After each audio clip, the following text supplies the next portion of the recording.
Hey, what's going on, everyone? How you guys doing? Welcome back to Boulder Talk Radio. My name is Matt Jarbo. Today's episode number 11. Another day, another Boulder. It's kind of been a chill day. It's going to be a chill night. You might be asking yourself, wait a minute, hold on here. This stream looks a little bit different. Things aren't necessarily adding up the way I'm used to them every time you stream. Well, the reason why is because I'm testing a Streamyard setup for it, for if and when I have to go out of town. I just want to be able to have something. I want to be able to know if it works out well. So if I feel inclined to do a stream while I'm somewhere, I can use StreamYard, which is a lot better than trying to figure out OBS and make it all work on a laptop. This is a very simple, straightforward thing. So this is where we find ourselves. What is going on, everyone? I know tonight, looking at Garrick here, first things first, rip Chadwick Boseman. That is very sad. There we go. Oh, yeah, okay, thank you for telling me to put on the full chat. All right. Oh, yeah, top chat, live chat. There we go. Good stuff. Although, we're probably going to see a lot of people. It's probably going to see a lot of comments that might get caught in the filter because I'm coming in through, like, the mod account. So, just a thing on that one. Anyway, it does suck about Chadwick Boseman. It really does. 4 years fighting colon cancer. Didn't tell anyone. Well, that's actually not true. Everyone at Marvel knew. And I say that because actors have to go get a physical before they're allowed to get the insurance in order to go on these movies. And so Chadwick would have had to go get a physical. He would have had to disclose the colon cancer. He would have had to disclose everything. And so they knew about it, but they probably thought that he would get through it. They were hoping he would get through it. He was a trooper. He was a champ. He was, there's no better way to say it. He was a hero. He pushed and he strove to continue doing it. And unfortunately, it just came down to it. Well, I see Biohazard saying like, the dude is just an actor. I get that. I get that the dude is just an actor. I get that. But this is a guy who, I'm not going to sit there and go, oh, the first black superhero movie. It wasn't. That was like, not even Blade. Meteor Man was even before that. But in regards to the African-American community, the black community, Black Panther was an iconic force. And to those people, to that community, it spoke volumes about inclusion and diversity and all that stuff. And so to them, they saw it as a beacon of what could be achieved. And they took a lot of ownership of that. And I have no fault. I have no problem with that. So that ends up being one of those situations where you can start to see why. But yeah, you're right. He's just an actor. But you know what, man? It's kind of like Andy, I think it's Andy Caulfield. First season of Spartacus, he got cancer, and then he went in for treatment. They took off season 2. He then went into remission, and he was going to go back for season 3. And I saw him at Comic-Con, and then he got sick and died a few months later. Just very quick. These things happen. They didn't tell anyone. Like Kelly Preston, John Travolta's wife, recently died of breast cancer. Didn't tell anyone. She'd been battling it for years. And I mean, fuck cancer is what I want to say is fuck cancer. So in regards to Black Panther 2, which is what a lot of people are talking about tonight. And I see a lot of like moral busybodies on Twitter. Like, don't talk about it, you guys. No, it comes up in conversation. I don't know what's going to happen. No one knows what's going to happen. But at this point, you could probably tell that they were pushing off Black Panther 2 in order to get to in order to see where things were. Marvel, Bob Iger, Kevin Feige, all those guys, they were all in the know of what was happening. I 100% guarantee it. And they have a contingency plan in place. They were just probably hoping he was going to get through. So I don't know what's going to happen with Black Panther 2. I'm not thinking about Black Panther 2 right now. I don't have any stake in that game right now. I'll see it, obviously. I really liked him as T'Challa. I really liked him in that role. And I'm really saddened by his loss. as I am by anyone who passes from cancer. It's a horrible thing. So that's my statement on that one right now. Yeah. Ethan was celebrating it for some reason. I don't know why. Because he made a tweet, and it was, it was an insensitive, stupid tweet, and it blew up on Twitter. And he was like, "Oh no, I'm getting pushback." And I saw the clip on PO stream, and he was like legitimately surprised he was getting pushback. It's Ralph. He's a moron. So all right, we got a couple people already in here. Looks like new people. All right. Tony, how's it going, man? Can you hear me okay? Going on, how you doing? I'm doing pretty good, man. What's on your mind tonight?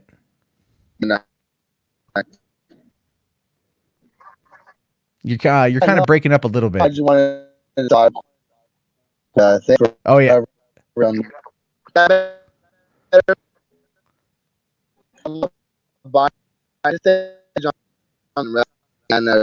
I can't. Oh, hold on. I could not hear any of that. It was roboting like crazy.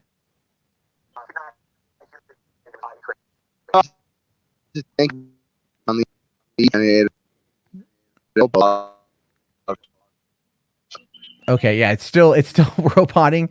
If you can, try to get on Wi-Fi or a better cell spot, and then call back in, because I can't understand what you're saying at all.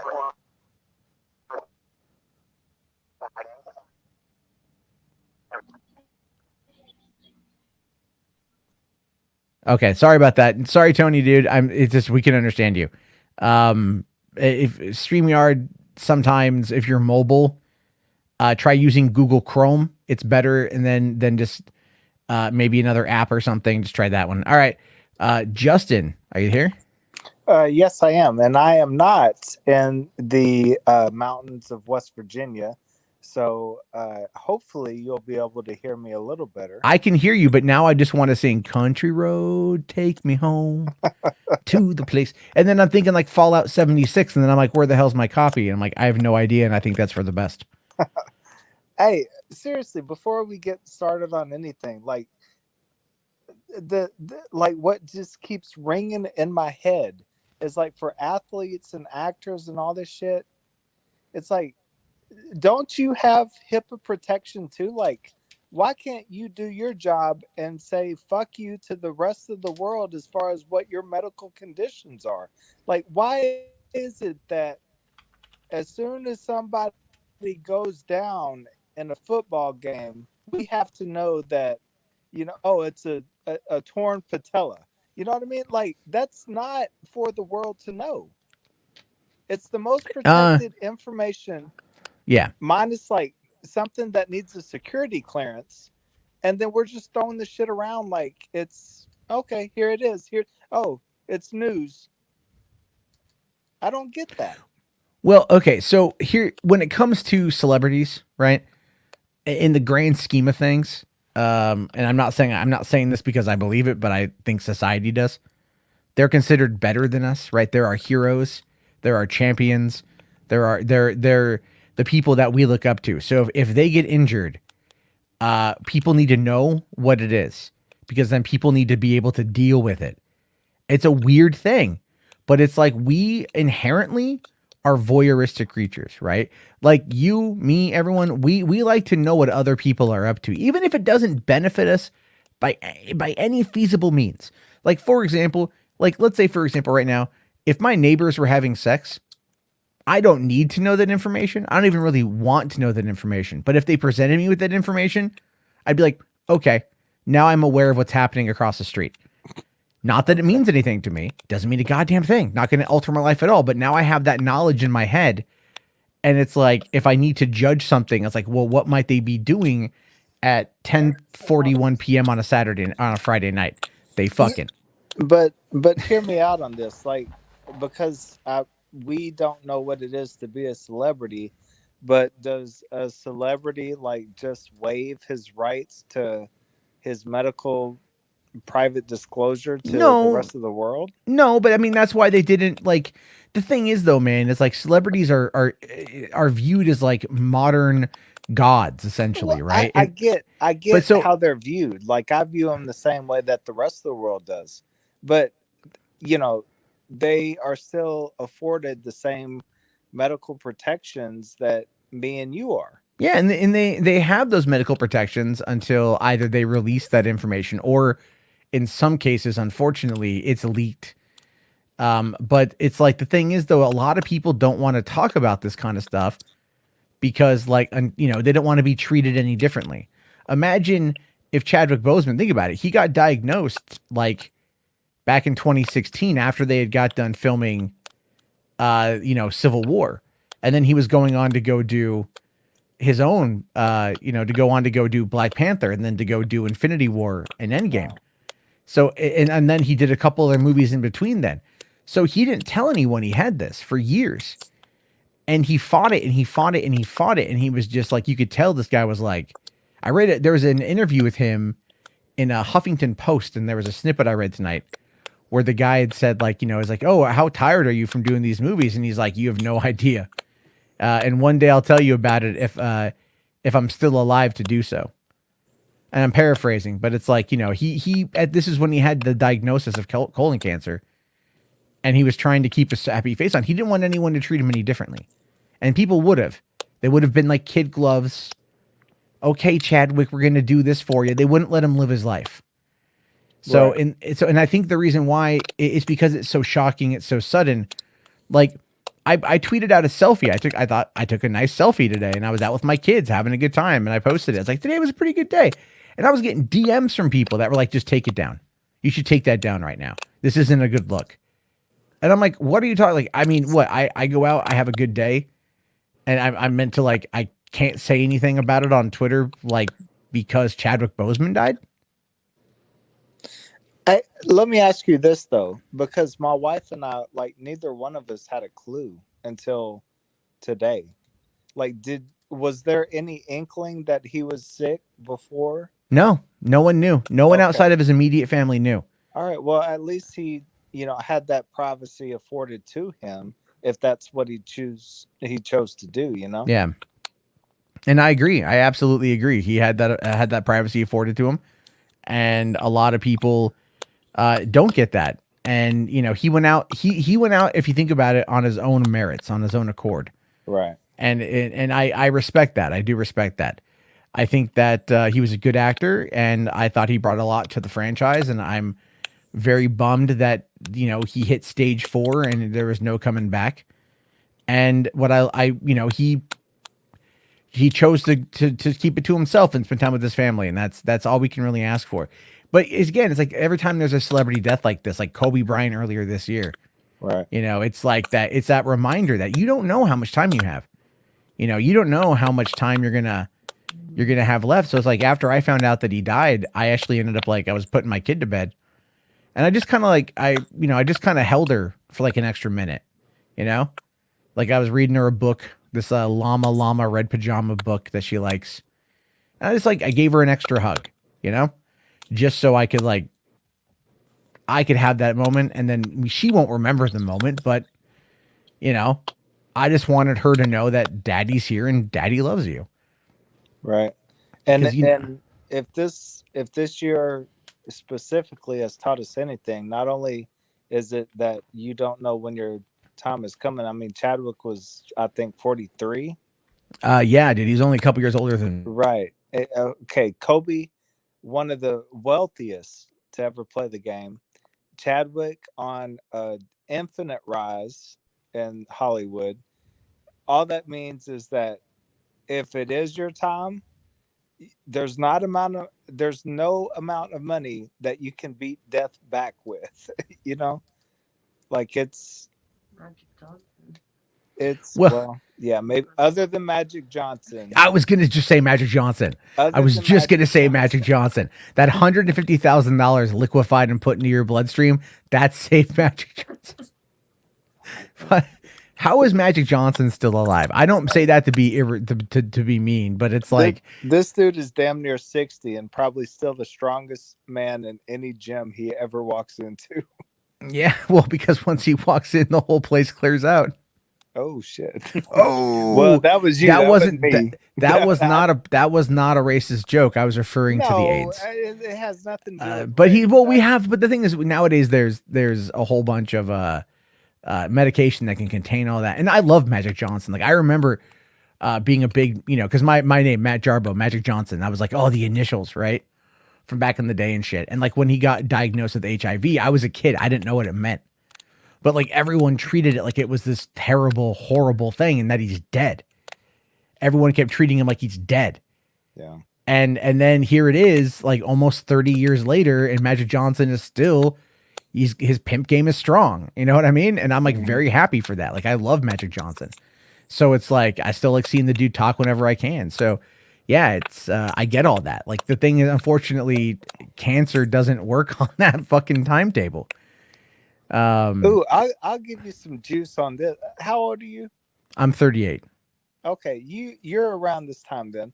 So I don't remember if you remember when Magic was trying to come back to the league, because he played with the USA team, I believe, even after like all that came apparent.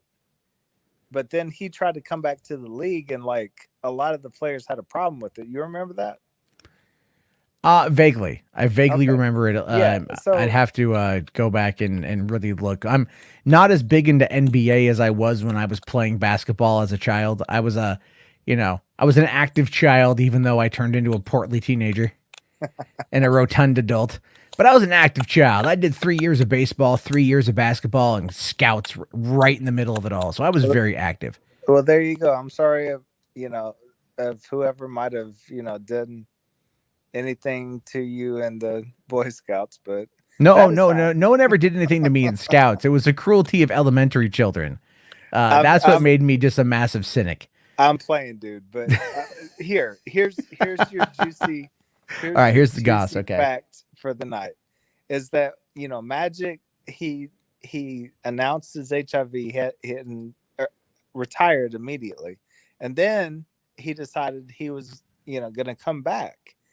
And then there were several players that was like, well, I don't know. I don't want to play. And this is because like nobody knew shit about HIV, in the late 80s, early 90s. Yeah. Right?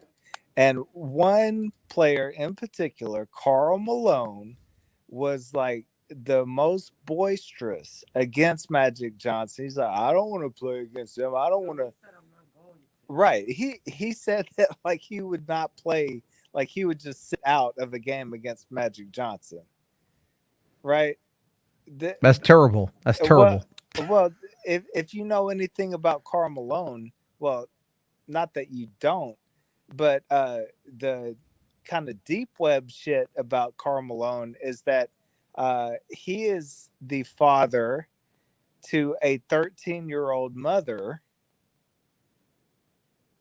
Okay. Yeah, he's one of the darkest kept secrets of the NBA. Like this dude is going to be a Hall of Famer, if not already.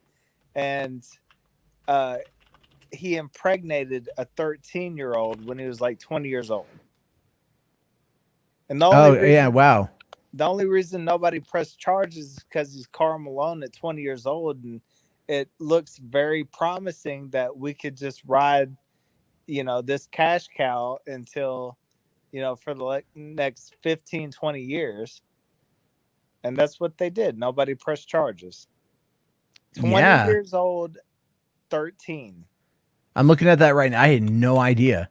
Oh, you see it now. I'm looking at it now. Well, here's let's be fair. Okay, he was in Utah. So there's not 14-year-olds. No, it's a Mormon thing. Yeah, but don't. No, I'm making a joke. It's terrible. He disavow. He shouldn't. I mean, come on. Like, I think he should have gone to jail for that, like 100%. But yeah, we protect people. We protect people that are valuable, people that can earn money, because it's never just one person earning money. It's everyone else who can earn money off of them. So we look at Robert Downey Jr. I love RDJ. He turned his entire life around, but he was a colossal fuck up for a long time. Remember I told you about that? Mm-hmm. And now he's You know, now he's making $50 million a movie. So hold on. Just a random, very intelligent Drake. I made one Mormon joke and that's it. I made one Mormon joke. All right. Don't make me pull out the magic underwear and make two. Babe, I'm telling this guy like juicy information, and he's worried that Karl Malone didn't have 5 15-year-olds. Oh, stop. I didn't say that at all. I just said like he should have gone to jail. No, he wants him to have 5 15-year-olds instead of 1 13-year-old. Like that would make it okay for him. Jesus did I say that? Did I don't like? Come on, man. Come on. Okay. You make it so weird. Shut up. All right then. Why do you have your mask on in the house? Because the fan is bothering me. Well, turn the fan off.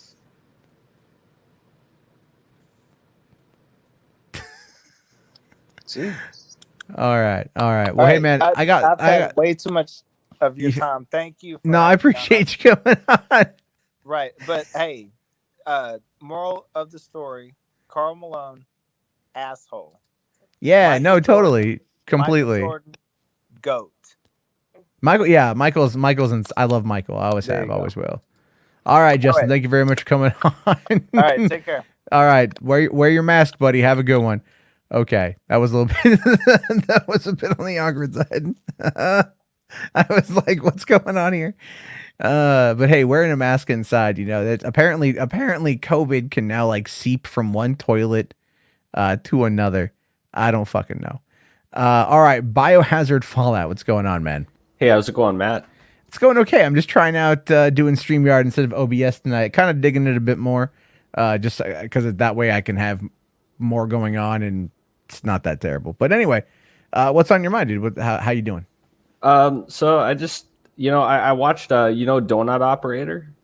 Yeah, I'm familiar. I'm not too familiar, but I'm familiar enough. So he's basically like he's a police officer and he covers like crime and stuff like that. So I watched his video, and in the video it was he even said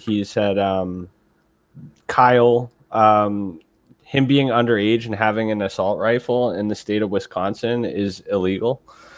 And I wonder how that's going to play into his that's going to fuck him. It's going to fuck him. It's going to absolutely fuck him because well, I heard someone tried, I don't know, red pilling me on Twitter about it today because I had a tweet go kind of semi-viral over it.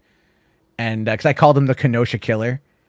And that's a bit much. I mean, I was being a bit hyperbolic, but I think like people were really white knighting this kid. I'm like, look, don't get me wrong. Yeah. Like, I feel like this kid went there with like moderate intentions. I don't think he went there necessarily looking for a fight. I think he went there trying to do what he believed was the best he could do. The problem though is you got a 17-year-old kid wielding an assault rifle. There's a reason why that law exists, because look what happened. Well, yeah, there's obviously that, but what I mean by that is like, for one, like, where was this kid's parents? Okay. Yeah. Like I'd heard like, cause the way it was in my mind originally was that Kyle had like come from Illinois to Wisconsin. I didn't realize that it was like a 20-minute drive. Yeah. Because it's just it's pretty much like bordering the state. Yeah. Right? They're both bordering. I didn't know that until I looked it up.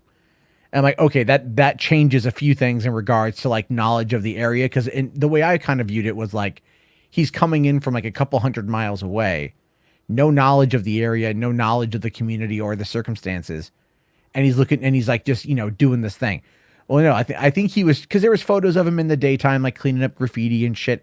And again, I think he went there with ultimately like the best intentions. Yeah, he was prepared. Yeah, the problem though is the path to hell is paved with good intentions. So what you have here is a situation where this kid should not have had that fucthe gun, period. Well, he just shouldn't have been there. Like, just let the feds deal with it. Like, I mean, it looks bad, and it looks like, the police aren't really doing enough. And I understand that, right? And I understand that that's creating like anger from communities that don't want to see their neighborhoods burned down. Yeah, but the thing is like it's going to work itself out eventually, or it'll get so bad that they have to really start clamping down on it. There's no need for you to throw your life away at 17 to go down to these protests and riots and get involved. Like you're putting yourself at risk. You're putting others at risk. It's not worth it. Just stay at home and chill. You know, it's not. He threw his life away. And what's annoying is all of the glorifying of it. You know, because a lot of young people are watching this stuff and they're like, wow, he's hailed a hero. Like maybe I should do that. And it's like, no, don't throw your life away. Like it's stupid. Anyone, it doesn't matter if you're 17 or if you're 25, just don't do it. Just let the government work it out, because eventually that's what's going to happen. Well, the problem though is to a lot of these people on both the right and the left is that the government isn't working it out. You've got the local government in places like Portland and Seattle that almost feel like they're capitulating to these demands from these people that are effectively tarnishing not only the city's reputation, but outright destroying elements of the city.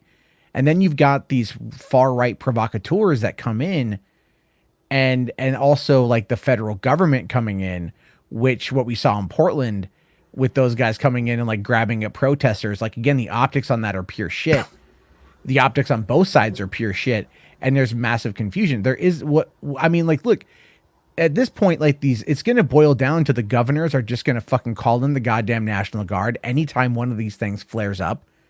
And they're going to have to institute martial law for like a couple weeks in order to get these people to calm the fuck down, because that's just where it's at. Now go ahead. It seems like anytime there's an altercation that involves police and a black person, this is just like it's going to default to this every fucking time. Unless there's a very clear video that's released right away, which not all the time it happens. Yeah. You know, like there's that incident in Minnesota that happened like 2 days ago, where a guy committed suicide and police officers responded and were performing CPR on the guy. And they automatically assumed that the cops shot this dude. And it was like, no, it wasn't. And they started smashing shit up. And it was only until after they released the video of the guy shooting himself that people kind of calmed down. But here's the kicker is, you know, people on Twitter are saying stuff like, oh, well, they released it fast because there's no involvement. It's like, yeah, the police were not involved. That's why it was released fast. Whenever the police are involved in a shooting, they need to go through, like, they need to hold the tape because it's like a criminal investigation almost, right? Yeah, like, most people most people don't realize what goes into a criminal investigation. Especially when it comes to like when it's a police officer involved shooting, right? Yeah. Well, and just in general. So like a couple of years ago, I took a homicide writer's course because of this problem, right? So like the guy who taught it was a former homicide detective, and he had been one for years. And he was like, look, dude, you watch TV and TV shows us that these crimes get wrapped up in like 44 minutes. Yeah. And that's not true. But the thing is, he goes, you'd be amazed at how many criminals we catch because they watch TV and they think that they know how to clean up a crime scene or conceal evidence because they saw it on TV. And that's not how it works. And so a lot of people like watch TV, watch the show CSI, whatever, and they get this idea of how they can get away with this stuff or how they can survive this stuff. And so when they commit these crimes, they get easily caught because they're stupid, but that doesn't actually stop like the detectives. So like, for example, if they come across a homicide and it's a homicide in a home, you know, in a TV show that you always go in and they show like 5 or 6 cops walking around dusting for fingerprints or taking pictures. And then you got your 2 detectives and they're going to talk about the body now. And that's it. That's all we see from that. They move on to like the next thing. In reality, what happens is they lock down the crime scene. No one goes in, no one goes out. They will bring in an RV. The RV serves as basically a mobile home for the detectives, and they will spend anywhere from 2 days to a week at that location, combing over every aspect, every fiber of that house, collecting as much data and information as they can and evidence that they can in order to then sift through it to potentially find the either a suspect, the murder weapon, or both. And this stuff takes a long time to do. So it's like you go back to 2014 with Michael Brown. Michael Brown, what was one of the biggest concerns? Well, one of the biggest concerns and criticisms was that they left him sitting out in the sun for like 6 hours or 8 hours or something, and they left him on the street, and everyone had pooled around, and all these videos were out shooting, here's his dead body in the street for hours and hours and hours. And people like, why is this happening? Because they have to secure the scene to get the detectives in there, to get them to go and collect the evidence and get the pictures and make sure that they've got all the information that they can get their hands on. And that is how this stuff works. It's not simple. It's not quick, especially if there's DNA lab evidence involved.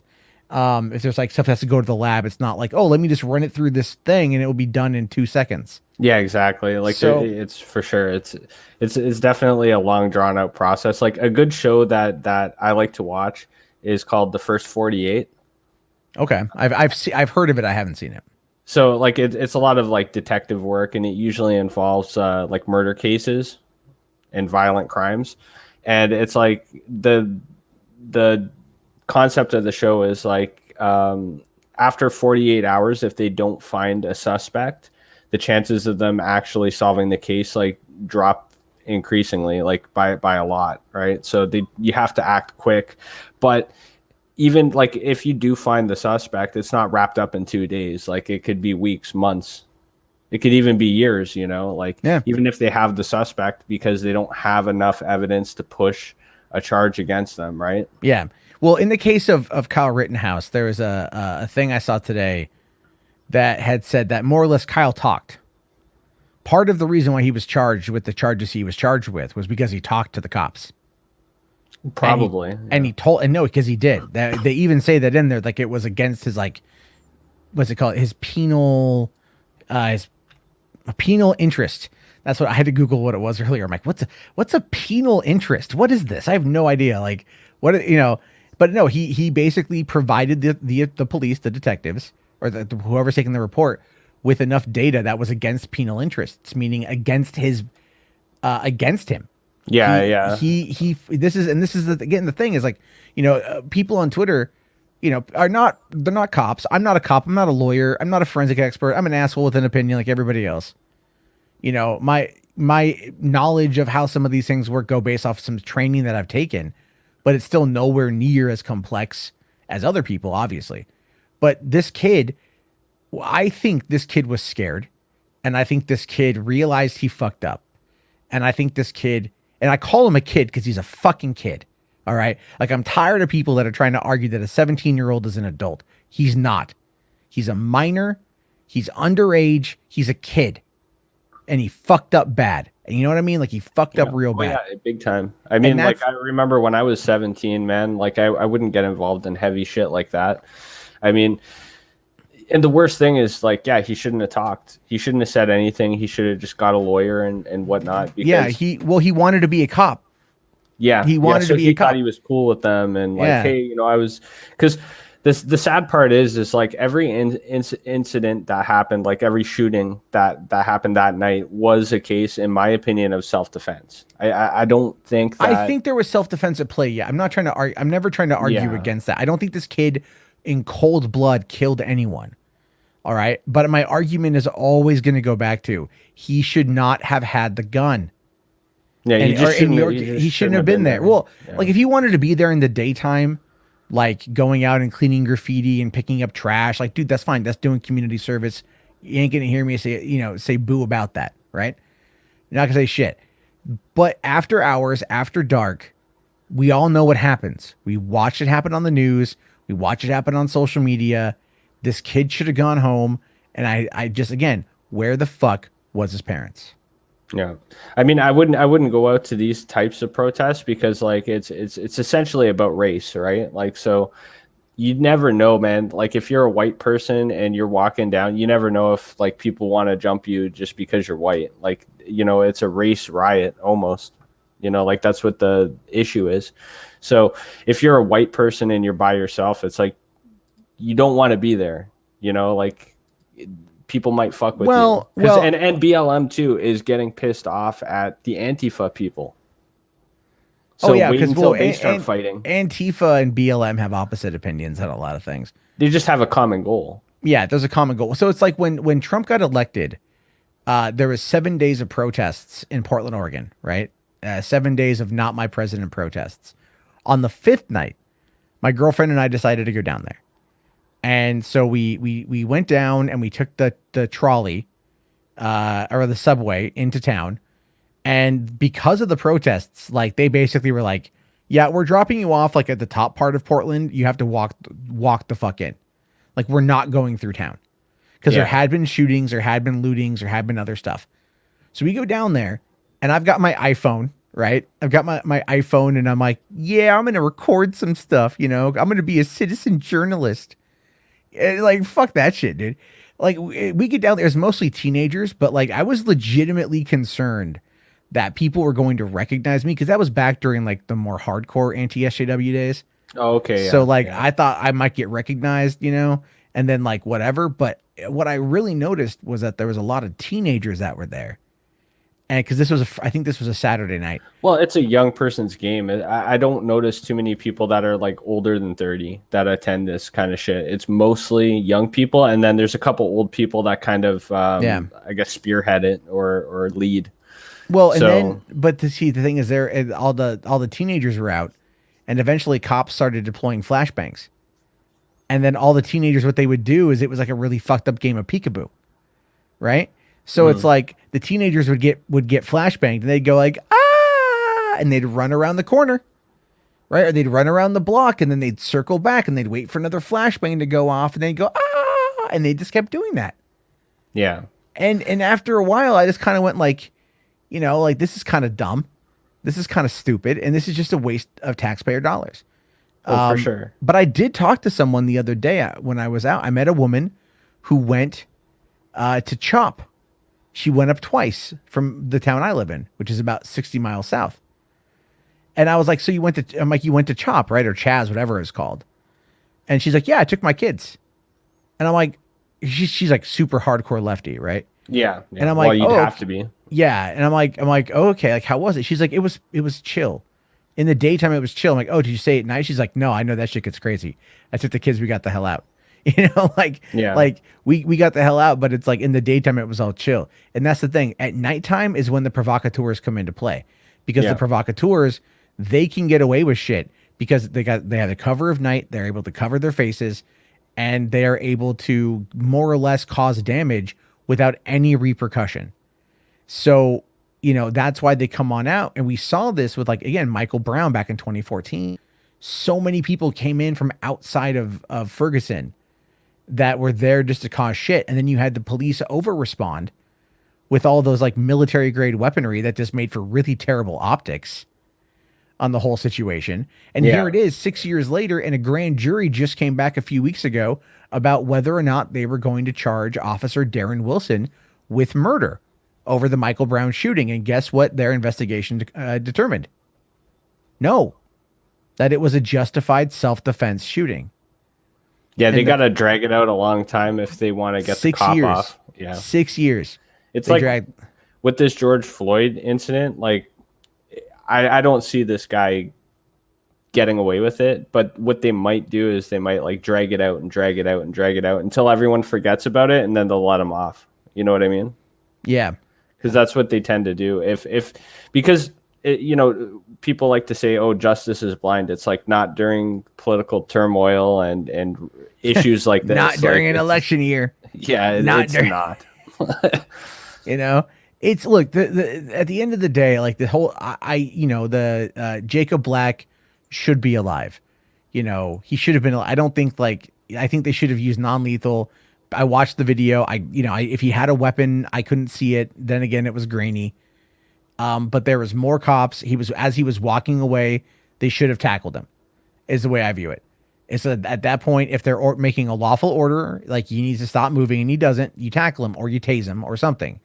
You don't need to shoot him 7 times in the back. Yeah, that's never going to stop. Like, I mean, the fact of the matter is like they could say, oh, we need more training, and maybe they can, and they can reduce those numbers. But the fact of the matter is that like, cops are also human and they're also afraid and they do this shit. And regardless of if it's intentional or not, or they were they felt seriously endangered, doesn't really matter because it's a numbers game. Like you got a lot of people in the States, you got a lot of interactions with cops going on. It's just a matter of time before a shooting happens. And I think people need to understand that. I think one of the main issues is like everyone's got cameras. Everyone's filming everything constantly all the time. So it seems like it's worse than it is, but really it's not. It's just everyone's recording everything. Everyone's so recording it, and the information, you only get one side of it. And, like how many people said when it came to Kyle Rittenhouse, oh, that guy threw a Molotov at him. It's like I've heard that, and then I'm watching the video. He charged him anyway, so right then and there, just from him. But it's like, but they were trying to justify it as saying, oh, he threw a Molotov. Well, no, he didn't throw a Molotov. It was a plastic bag. So yeah, they shouldn't have even bothered with that angle. They should have just. Well, it was trying again. We're talking right wing Twitter trying to justify what this guy did, what this kid did. Because as far as I'm concerned, him throwing something at him, regardless of what it was, wasn't the linchpin for it. Like it was him getting within like melee distance of the guy who has a gun. Wait, did they tase Jacob Black and it didn't work? Okay, I must not have seen that. That's what Astro Josh is here saying in the chat. I must not have seen that. It's one of those things where again, it's like everyone's gonna have an opinion. We can agree, disagree. We're probably gonna do both on a lot of it. Either way, I personally think that the police need to have better de-escalation training. I think that I think everyone can agree with that. I think we're all on that. I've been saying that for years.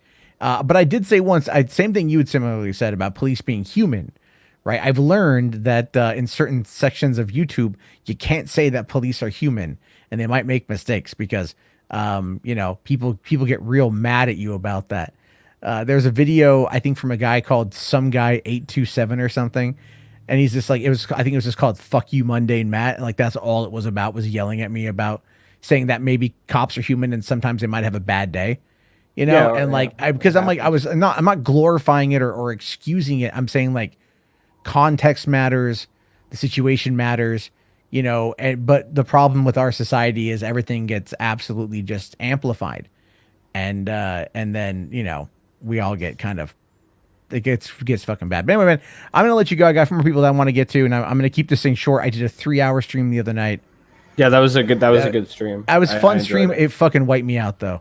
Oh, for sure. It wiped me out. And that's why I didn't do it for the last couple of nights. I'm like, I got to take a couple of days off this shit. So I'm going to keep them short so that I can keep my energy levels up and then not, run myself into the goddamn ground. But all right, thank man. you, Matt. Have a I good appreciate you night. coming on, man. Definitely come on again soon. For sure. All right, have a good one, man. All right. Fan favorite, I know at least of one person. This next caller is he's got a bit of a fan club growing with Boulder Talk Radio. Riley Brock, 99-cent super chat. Thank you very much. Really appreciate that. But Anthony, hey man, how you doing? I'm alive. I'm alive too. Can't complain. My uncle went to go see New Mutants tonight. What do you think? He liked it. He enjoyed it. He lives in Pennsylvania. Nice. I thought about going last night to go see it, and then I'm all like, no, I took a nap instead, and then I woke up and I watched Bill and Ted. Well, how was Bill and Ted? Bill and Ted was great. Bill and Ted was amazing. I loved it. It was so funny. Well, I heard the news that Chadwick Boseman died today. Yeah, that's unfortunate. A lot of people are talking about it. A lot of people are making YouTube content talking about it. I did a YouTube content about that. That's all good, dude. What I find to be funny about that is how many people get mad at people for making YouTube videos about celebrities who die. Yeah, right? I know. Isn't the whole point of YouTube to like express your fucking opinion and express how you fucking feel? So people get mad about. I posted a selfie, literally. I posted a selfie. Wow. I just said today was a good day because it had nothing to do with Pet Chadwick Boseman. And I'm literally getting people DMing me like, take it down, take this down, take this down. Right? Like, this is a bad look, take it down. I'm like, are you fucking kidding me? Wow. Like, I understand you not having a good day, but like, I had a good mental health day. I had a good, mental health is important. I suffered from mental health illness 3 years ago. Yeah. It's fucking, I don't know. Dude, shit pisses me off. It's like, well, I worked today. I worked with my stepdad. That's good. Yeah, scrapping, picking up refrigerators and air conditioners. Well, I mean, that's it's work, right? That's good. Keeps you Yeah. busy. Yeah. Go ahead. I bought a really bad movie today. That's what I What did. movie? This is true. It's called Beyond the Call of Duty. Oh, Or it's the font on the box art on the case God. is almost identical to Call of Duty. And I'm at the Dollar Tree because I was there looking for Blu-rays. I was going to do another Blu-ray Dollar Tree haul today. And they don't have any fucking movies, but I found this one. And I watched the trailer and it looks so horrendously bad. It looks so bad. The trailer itself is so bad. They disabled the comments on the trailer. Wow. They kept the likes and dislikes, which I think is kind of fucking weird. But they turned off the fucking comments. It had like 13 likes or something and like 1,100 dislikes. But this movie, it looks like a really horrible like video or movie version of Call of Duty Zombies. God. And I'm like, I bought it and I'm gonna totally watch it and I'm probably gonna review it, much to the detriment of my audience on that channel. I'll lose a lot of subscribers, but I'm gonna laugh at this Dollar Tree find. I won't lose you, Matt. I won't lose. I know it, Matt. and I know Anthony, and I appreciate that. But it's But fucking, but R.I.P. to the guy who co-created Scooby Doo, Joe Ruby. yeah, he passed away too. That's very true. He He's did. the creator of a lot of content for Ruby Spears. Yeah, it's unfortunate, man. You know, like lots of people have died this year, COVID related and otherwise, and 2020 know. still has I know. 4 months left to go. 4 months left, and Lloyd has not talked to me yet. Well, you got to keep trying, Lloyd. You got to get him. I hit him on Twitter, no response, because he's busy. This weekend he has a Phantasm Film Festival. Okay, so for the people watching right now that don't know about why you want to get Lloyd Kaufman to Trauma Pictures, tell them real quick, and then I'm gonna move on to the next guy. But Okay. tell everyone why you want Lloyd Kaufman to contact you. Because he's a visionary director. He's a visionary director. He has never done this project before. It's going to make people cry, you know. Well, that's good. Phantom's Gun here says, "I love Andrew." He's referring to you. It's Anthony, but he's It's referring Anthony. to you. That's okay, This guy- Phantom Gun. It's He's okay. your bigger. He was literally. I was in a call with him before going live, and he I was know. literally telling me how much he likes you in the call. Thank you. I respect you. I like you too, Phantom Gun. I respect you. So thank you. He's And I hopefully Cuomo opens up the movie theaters next month. hopefully go see Tenet. Go see Wonder New Woman. Mutants. Yeah, well, that's not going to be till October. You got some time. My mom and my stepdad cannot wait to go see the movies with me. Good, man. It's a good family experience. Even my girlfriend, who doesn't necessarily like going to the theaters. You know, I had that connection with my stepdad when I was working today. I had a connection with him. Good. And I love him. And I love him even though he's 66 years old. He still looks good. You know, he had his eye surgery this past week. You know, I was feeling really bad for him. Well, that's good that you spent some time with them and that you got to you're hanging out and stuff. But all right, man, I'm gonna let you go. And we'll definitely, you know, I'm gonna be doing this pretty often, so call back in again. My videos, you know. Yeah, check them out. Well, send me a message on the Facebook group. Send me a message on there. All right, I'll check them out. All right, thanks a lot, Anthony. Have a good one. Okay.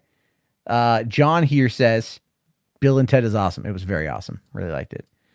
Let's see. Zeros of Heroes here says, heard from a friend who's a big Nolan fan that Tenet was a bit lackluster. I've heard that. I've heard the other. I've heard you got to watch it multiple times. It's kind of like Interstellar for me. The first 2/3 were like, oh my God, amazing. The last third just lost me. But you know what? Take the good with the bad. Nolan is still more visionary than so many other people. All right, guys, let's, I'm going to post in the StreamYard chat link one more time. Well, I'll probably post it again, but we got Ryan. What's going on, Ryan? How you doing, buddy? Hey, Matt. How's it going? Oh, you know, I'm not dead yet, so that's a plus. Yeah, but tomorrow is going to be a whole new different day. Mm-hmm.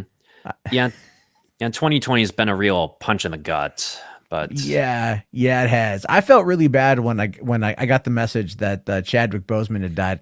I just got sent a message and it just said Chadwick is dead, and then I'm like, my first thought was Chadwick Boseman. I'm like, who else do I know who's named Chadwick? The person who sent me that message, I'm like, this is like probably the wheelhouse he's coming from. But then I'm like, I'm like, was this a wrong message? Was this for the wrong person? Fuck if I know. I don't know. Yeah. Yeah, Still sucks though. it was a complete shock. I don't think any of us would have expected that unless you knew Chadwick Boseman personally. I mean, just the fact that he was battling colon cancer stage 4 since 2016. Just Yeah. Mm-hmm. No, and that's I think that's the most shocking aspect of it, is that no one knew, and he kept it. So it's sudden and it's tragic, and people are reacting to that sudden loss, rather than look at someone like Total Biscuit. I don't know if you know who he is. He was a gaming commentator and a consumer advocate, and very well loved and respected in the gaming field, in the gaming sphere. And he got cancer. I forget which year it was. 2013, maybe. I don't know. I don't really remember the year he got cancer, but he got it and he was like, I'm going to fight it. I'm going to fight it. I'm going to fight it. And he kept people updated, even though he was losing the battle. And he was losing the battle, and he kept losing. He knew he was losing the battle. And then, but he kept going as long as he could for his wife and his stepson. And still everyone looked up to him. I looked up to him.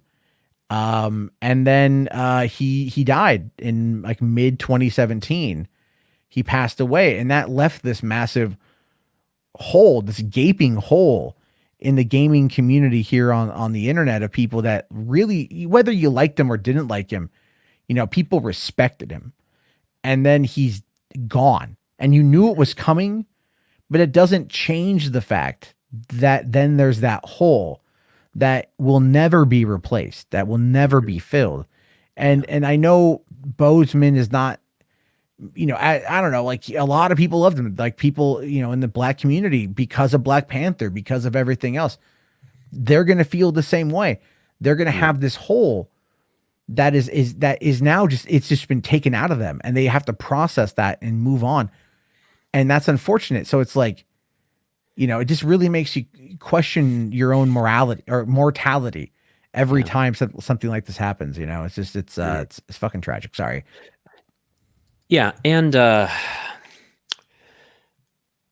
I was thinking back to when I was first introduced to Chadwick Boseman, and, it was the movie 42, about, Jackie Robinson. Have you seen that?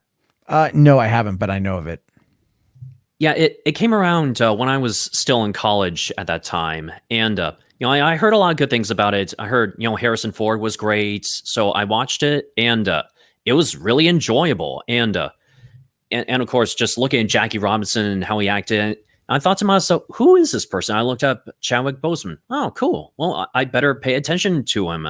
And so then he played James Brown in Get On Up and other films, and I thought to myself, I think this actor is really going places. I think he will win an Oscar one day when given the right opportunity, and maybe not Oscar nominated performances, but he finally got Black Panther, which really set his career on fire in a good way. Yeah. So and I also thought to myself, yeah, even though he is gone, what other films he could have been in the future maybe would have gotten him even more acclaim other than Black Panther.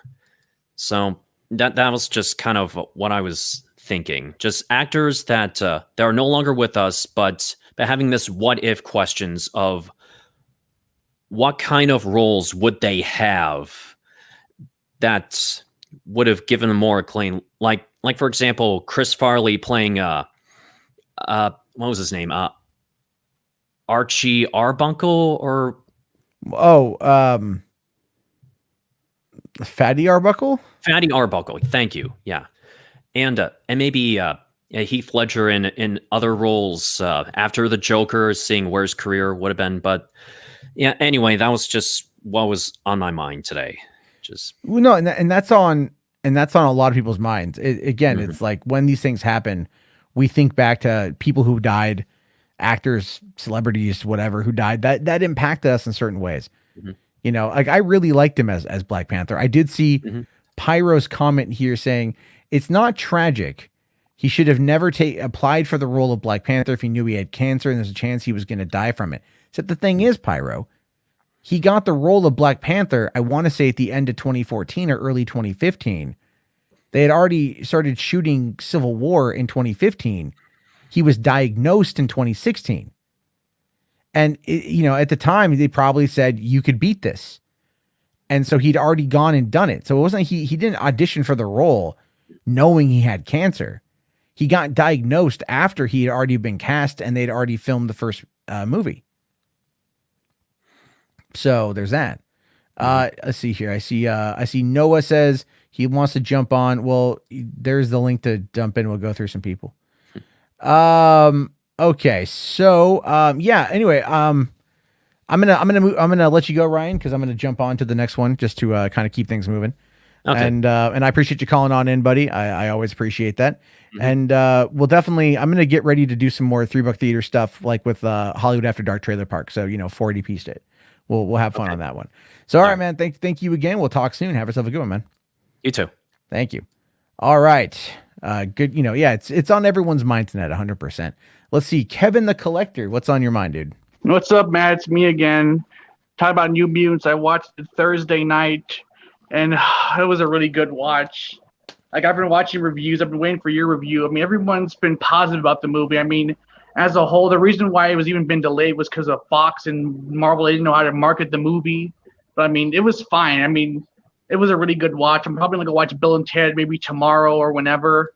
I mean, it was a really good thrill. I've been going back to those theaters finally. Yeah, I didn't go see it last night. I thought about it. I was just really tired. Yeah, I was tired too during the movie. I literally had to go grab a medium-sized Coke and just keep me awake, and I stayed awake the rest.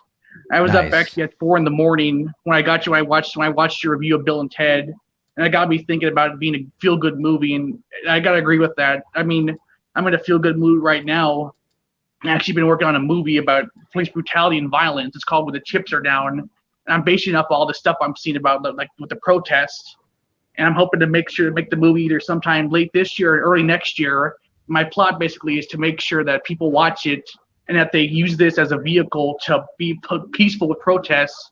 That, like, I mean, we all want to end the police brutality. I mean, it's never going to go away. But I mean, basically, on the news I was watching, like where I live in Texas, they had a good point. There was a soldier here where I live. He was fighting over a welfare check, and the police had shot him and tased him. He had like a gun and knife, but somebody brought up a good point there. I said that they're going to have like a mental health advisor person to come and help you.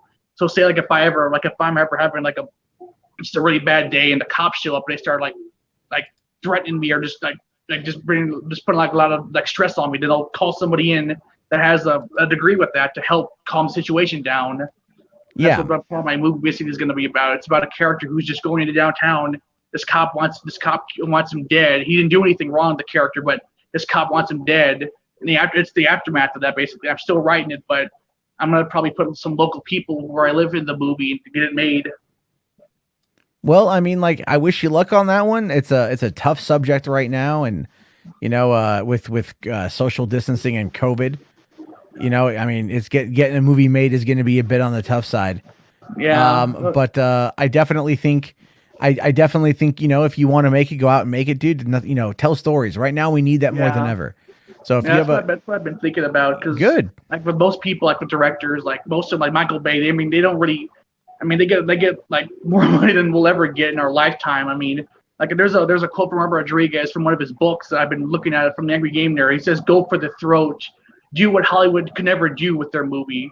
Do what you could do. Make a movie that people could see and they could say that this is the real movie. This isn't like a like I could probably make it for at least maybe under $1 million and get a good return on investment back. And my plan is if I get a lot of money, I'm going to give it to that guy who got paralyzed by the police. I'm going to try and do that for him. I don't even know the guy, but I want to do something useful for my movie. I want to be a good, positive, light message for everybody in the community and all around the world. I mean, even my cousin, for example, I wasn't close with him, but he had passed away because he was a victim of that. That's what got me the idea for making a movie about that. Because everybody we know it's happened to all of us at one point, or somebody we know. And the only way to get it done is just to be peaceful with it. And that's what my plan for my movie is, just to let people know that this is going to happen to us. But if we all act peacefully and do the right thing, and just, that's what inspired my movie, was the movie Do the Right Thing. I'd watched it on the first time back in June when it was free to watch, and that's what really just wanted me to make my movie. And I've been using that a lot as my ideas. I mean, we are what we choose to be. If a cop is wants to gun me down, I'm not gonna let him. I'm gonna at least find a way to calm the situation down. I mean, it's still gonna happen though, but it's just we need a good positive message in this world, and I'm gonna probably try and send it. Well, go for it, man. Yeah, that's all you can really do at this point is just keep going for it. So just figure out the best thing you're able to do, and keep it simple. Keep it simple. Don't try to overthink it. And the key is to just keep pushing till you get it done. A lot of times people quit something ahead of times, and I've been doubting myself a little bit. Like every time, like I'll get an idea in my head and I wrote it down, but I'm still just visualizing everything in my head, but one day at a time. And then I'll slowly build that into the idea. So far, sure. I wrote a fight scene in there because I was a fan of the movie They Live. So I put a fight scene in there where the main character, he gets shot by the cop, and he's bleeding out, and he's like, he goes to a convenience store to get help, and as he's like being patched up, he's like, he's like on the verge of dying, and he sees his grandfather there, and the grandfather tells him, no matter what, you keep going. This is not gonna stop you. You're gonna get back up. You're gonna keep on going no matter what. I made it personal because my grandfather had passed away from cancer when I was a little kid. My mom also had breast cancer. She was able to beat it, and I've been using that. I've used a lot of my own experiences from my family and for me to really make this personal for me as a movie. I'm hoping other people will watch it and they'll take the advice I've given them. Well, yeah, just keep me informed on what you do with it. Because I'll check it out when you get it done. But hey, man, I'm going to let you go and move on. I got a couple of people to get to tonight before I wrap it up. But thank you very much. Bye-bye. Have a good one. All right. Let me take a quick look here at the chat. All right. Yeah, see here. John says, you live in a physical universe. You have to physialize to get things done. Thinking does not count. Thinking fails in the long run. Well, yeah, that's true.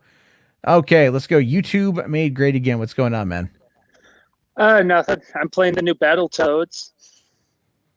Nice. It's on Game Pass for anybody who wants to try it out. And you know what the best part about them making a new Battletoads is the fact that we get to continue the meme of GameStop. Do you have Battletoads? You know what? I think a lot of the new employees of GameStop aren't going to know that meme. Well, it's worth a try. It's worth a try. Yeah. There we go. You go in there, you just call them up, go, I'm looking for Battletoads. Now I haven't played this Battletoads yet. It's good. I'm not gonna lie. It's very good. Is it only on it's on PC Xbox as Game well. I think it's on Game Pass, and you can buy it too, but I'm pretty sure it's an Xbox exclusive. But Xbox doesn't do exclusives. They do Xbox and because it's rare. PC. It's rare, right? Mm-hmm. It's a rare. That would make sense. But it's really good. It's worth it. Like how they brought back the characters. I also found it funny because I was playing that new game Grounded 2 that's on Game Pass the other day, and they actually have a Battletoads statue, like a grown action figure in the game. Like if you go parts of the area, it's in the game. I thought that was pretty funny. I haven't played Grounded. Is that like another one of those, like it's like a Rust clone, isn't it? No, it's honestly it's more like Ark, but without the taming, and it's a little more simplified. You're not gonna be like banging on your head on the wall, being like, "How do I craft this? Oh, I got to farm this fern for like 6 hours." It's I could never really get into Ark because it was so complicated on how to build stuff. Same with like Minecraft. It's very simplified. It's pretty much can eat almost everything in the game to keep your food up, and there's water littered everywhere. So like it's not difficult. It's very easy. If you're a fan of the survival type of game, but you don't want to deal with the headache, it's perfect for you. It's the most probably best game you can get. You're saying to me. What? Well, if you like survival games, but you don't want to worry about the headache of actually survival or surviving, it makes it a bit easier, right? It's kind of, how do I put this? It's survival games for casuals. That's Okay. I think the best. It's not hardcore survival, but it's still a survival game. They're gonna come out with creative. It's in early access right now. They'll eventually come out with creative. Co-op's a little finicky. You gotta like the way it works is somebody has to host, and then you can it'll say of your friends list who's hosting an online game, and you can join their game. If you join somebody's game and they have shit unlocked, you unlock that shit, and it looks like it's your character. If you join a multiplayer world, will be hooked to that person's server. If you start your own game, your game is your own game, the other person's their game. So if you join something, you don't have to worry about losing stuff or crafting stuff, and you can't take stuff from other people's worlds. So it's kind of it's raid and asshole proof, kind of, in a sense, is the way I can say it.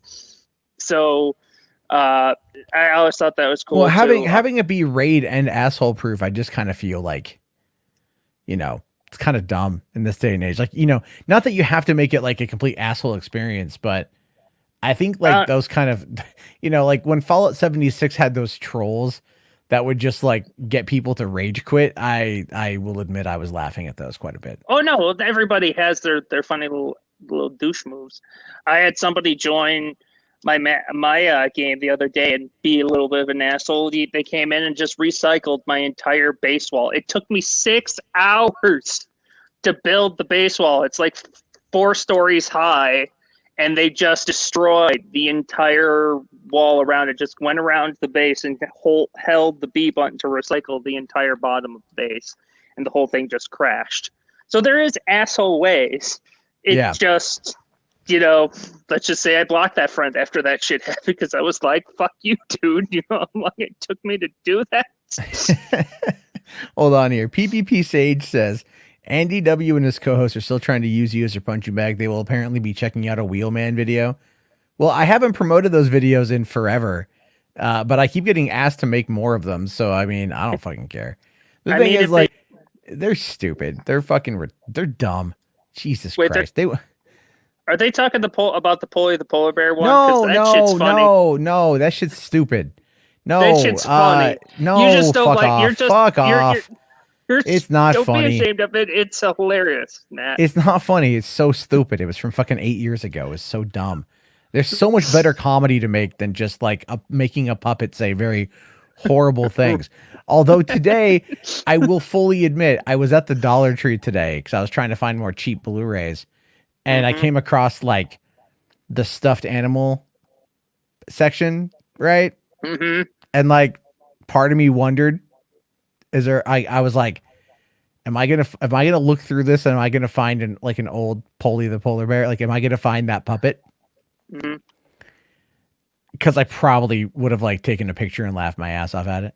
But no, I didn't, thank God. And it was funny because the puppet that I did have got torn to shreds by my cat.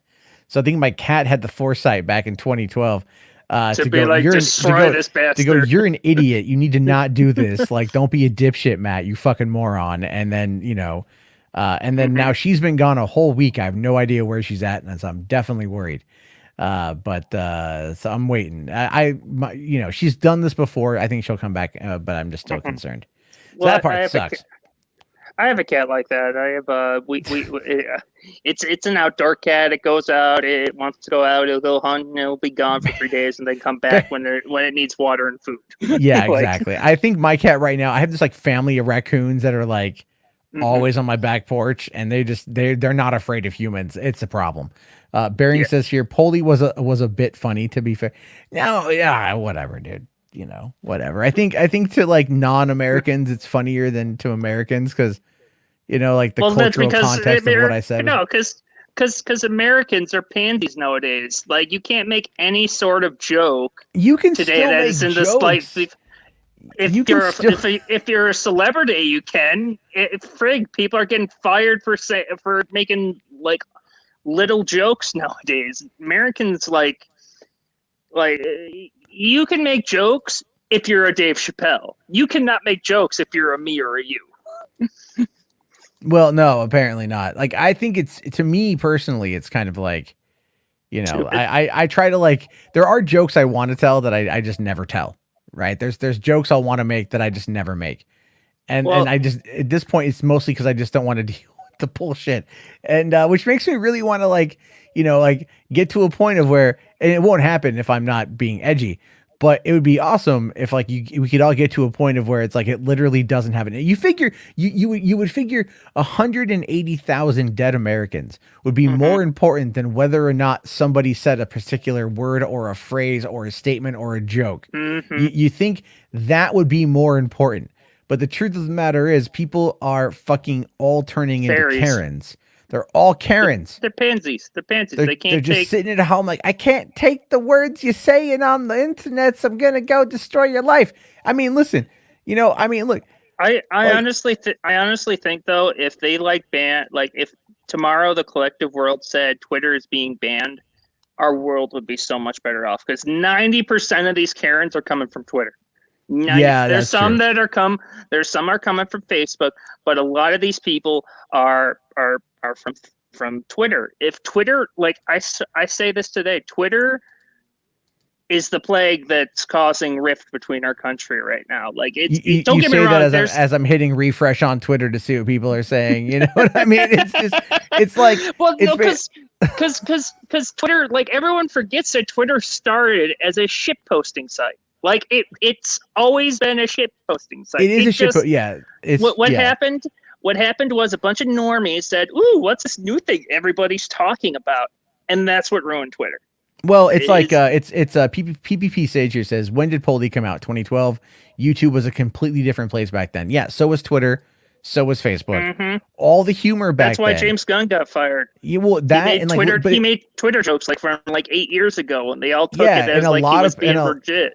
And a lot of people do the same thing. I made a lot of really bad jokes on Twitter back then that when my controversy happened a couple of years ago, those kind of came back up. There's usually context that surrounds those, but like, nope, that shit's all fucking gone now. And so it's like, you know, really, so people were trying to frame it in the worst way possible. And I was mostly laughing at it because I know at some point in time in the future, like that shit is probably going to come back. And then I'm like, well, I don't know what my answer for it's going to be. Like, yeah, I said some dumb things a long fucking time ago. You know, like, what do you want from me? Like, everyone makes mistakes.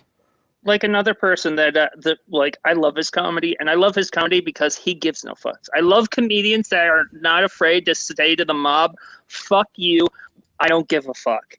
And one of my favorite comedians is Anthony Jeselnik. And the day, like, if everyone who knows who this is, he got into a controversy because of the day after the Boston Marathon bombing. He said, "There are some lines you should just not cross." Well, yeah, I think it's like, it's all about personal taste. And I think a lot of it's about, you know, about personal responsibility. You can edge the line and still say what you want to say, right? Without being like exceptionally crass. I think the merit of a true comedian is to tell the same joke an amateur comedian is trying to tell, but where the amateur comedian, it would use like fuck, cunt, you know, all these other words and whatever, that the more experienced comedian would know how to better use a turn of phrase to convey a deeper meaning, a deeper impact, and a deeper joke. But you can still be crass as well and get to the heart of the issue. I think Louis C.K. is very good at that. I think Dave Chappelle is very good at that. And I love both those guys. I mean, I think their I love comedies Bill Burr. Bill Burr's another Bill Burr's one my that's actually favorite. Bill Burr's my favorite. If you haven't seen F is for Family on Netflix, you're missing the fuck out. It is the best goddamn show on Netflix. That and hands Paper down. Tiger. You gotta watch Paper Tiger on Netflix. It's one of his best comedy specials ever. Yeah, he's really good. He's really good. But hey, man, I'm gonna let you go. I got 2 more calls to get through. I got to get to bed here pretty soon too. So thank you for coming on in, and we'll talk again soon. Peace. Have a good one. Thank you. All right. I know I like talking to people. We can talk forever about multitude of subjects. Have a lot of stuff there. All right. Let's see here. Shidoko, what's going on, man? Hey, man. What's up? Not too much. Just saw you waiting for a while. Want to make sure you get to you before I log off for the night. What's on your mind? Yeah, a long day today. I'm personally tired myself. It's a long week. And now I just want to, I guess lighten the mood a little bit. I guess a funny story to happen this week, and I guess maybe provide a little info because you also do food delivery. Yeah. So, way to bring it up. Oh, you also do food delivery, guy. Shoot, no, I'm kidding. No, but yeah. So pretty much earlier this week, I have younger siblings here. They're hungry, so I decided. Well, I ordered pizza, but one of them wanted Yoshinoya, so I was like, all right, I'll get you Yoshinoya. I ordered Yoshinoya through their app, and then the guy comes. Now, he brings the bag. It's a brown bag. And I just thought, okay, this is just a bag they must have. So I just bring it to him, give it to him. He opens it in his room. Then he comes to me. He's like, dude. And I'm like, what? It's Chipotle. It's freaking Chipotle. Open it up. I'm like, what the hell? And then he's like, you better do something. I'm like, what do you want me to do? I'm like, they just call him back. And I called the dude back, just left a message. And then like this was stretched for like 15 minutes. He's like, you got to do something. I'm really pissed right now. And then I started laughing because I thought it was kind of funny just that it happened. But then the delivery driver, he came back with our actual order. I gave him back the thing. He was like, oh, don't worry. Like, I'm sorry. And I told him, don't worry about it. Mistakes happen. And yeah. I've never given people the wrong order. I have been given the wrong order. And that happened the other day where the restaurant put the wrong name on the wrong bag. And I'm not supposed to, and I'm not supposed to look in the bag, like I'm not supposed to look in. Once they hand it to me, my job literally is just I'm the courier. That's it. Point A, point B, fuck you, pay me. That's it. You're the messenger. Right? Yeah. Yeah. But people will call me and they'll be like, so like, can you get like extra hot sauce or can you get like extra? I'm like, put it in the notes. It's a sealed bag. They put, they seal it up. Ah, come on. Or no, what was it? I had one where this guy, this guy order comes in for Taco Bell and the dude DMs me through the app and just goes like, hey bro, would you mind like stopping off at the smoke shop and get me a fucking weed? Get me some weed. Oh my God. And I'm like, wait, what? And he's like, yeah, I'll pay you like an extra $10 on top of what the order cost is. And I'm like, no. Like, no, fuck you. I'm not going to be your dealer, asshole. Like, if I was being paid to deliver weed, which I would do, by the way, I think that would be a very funny thing to add to the old resume. So what you doing out here? Oh, I'm out here making my deliveries, going around, dropping off a little bit of this sticky icky, and a little bit of, Pineapple Express and some Carla Kush and, a whole bunch of other stuff. It's just whatever people want to buy. I'm bringing edibles to people today. I would do it because there's good money in delivering weed. I was even talking with a friend of mine in San Diego the other day, and he's like, he gets a knock on his door. He's like, oh, I was doing deliveries, and we're talking. He's like, oh, I had to get a delivery too. And I was like, all right, cool, man. And then I'm like, wait, what'd you get? Like, what'd you get for dinner? And he goes like, oh, no, that was my drug dealer. Oh my God. And I'm like, wait, what? He's like, oh, I mean, it's legal to deliver the weed, but like, that was my weed guy. I'm like, fuck, dude, I left San Diego too early. Motherfucker. I could order some weed. I don't know like why I would just want to go buy it. I just don't get that at all. But that's where I'm at. Like I'm such a cheap, lazy person that I'm like, I don't want to wait for the food. I'll just go get it. And like, I don't want to pay this over the top delivery fee. So I'll just go get it. I'll just go get it. Because my girlfriend will be like, do you want to order? Should we order in? Should we order Uber? And I just kind of look at her and I'm all like, no. Like, what do you want? I'll go get it. she's like, yeah, but like, I mean, like, don't you just want to stay in? I'm like, yeah, but I also know what the fuck they charge. And no, I'll go, what do you want? I'll go get it. I know the people working there. I'll probably get us a better deal. I'll probably get us extra shit. If I'm going to McDonald's or Chipotle or any of these local joints, dude, I walk in, they fucking know me like I'm Cliff or I'm Norm from Cheers. You know, like I walk into Panda Express and they're like, hey, what's going on, Matt? I'm like, not too much. And if I'm coming to get food and they see that it's me, dude, they get my food quick. They will expedite my orders above other people's orders to make sure I'm in and out quicker because they know, for one, I'm cool as hell with all of them there. I'm really understanding when they get super busy and they want to help me out because I help them out and I don't make their job fucking worse. Some other drivers are pieces of shit. I've seen the drivers, they come on in, they act all entitled, like, I'm just here for the food. And if you don't have it ready, then I'm just going to complain. And I'm like, fuck off. You know, like we're like, it's a busy night. They get busy. Like, what are you going to do? Fucking hang out and wait for like the next order that may or may not come? You know, like, idiot. Yeah. You just give us all bad names and shit. But it's fun. You know, I like doing the deliveries. The what I'm doing now is the census, right? So I'm going out and this is true. This happened on Wednesday. And I'll tell you this one. I'll let you go. I gotta get to the last guy. But so I'm driving out to the boonies, right? Like literally like the boonies, middle of nowhere. I have no cell reception. Thankfully, I have the map loaded on my phone, and I'm trying to find this house that's hasn't filled out its cards yet. And I'm like, okay, and I'm cruising through this. I'm in the forest. I'm like literally like legitimately in the forest at this point because there's this big state forest that's like right on my backyard. But like I'm in it. And I'm driving and this car's on my ass and I'm trying to look around for the address. So I just kind of pull over into this little driveway or the beginning of a driveway. And I realize, oh, I'm at my address because there's the sign posting with the address on it. And it's this driveway and it goes up this hill and it like kind of winds around and everything is overgrown. And I'm like, fuck. So I cruise my car up there and I'm going slow because I don't like to roll in fast on any of these fucking houses out here. You never know what's going to happen, right? Like you get crazy bitches left and right. So I'm cruising on up this hill and going up there and I start looking around and it's like a car graveyard. You know, I mean, it's just cars everywhere, car parts everywhere.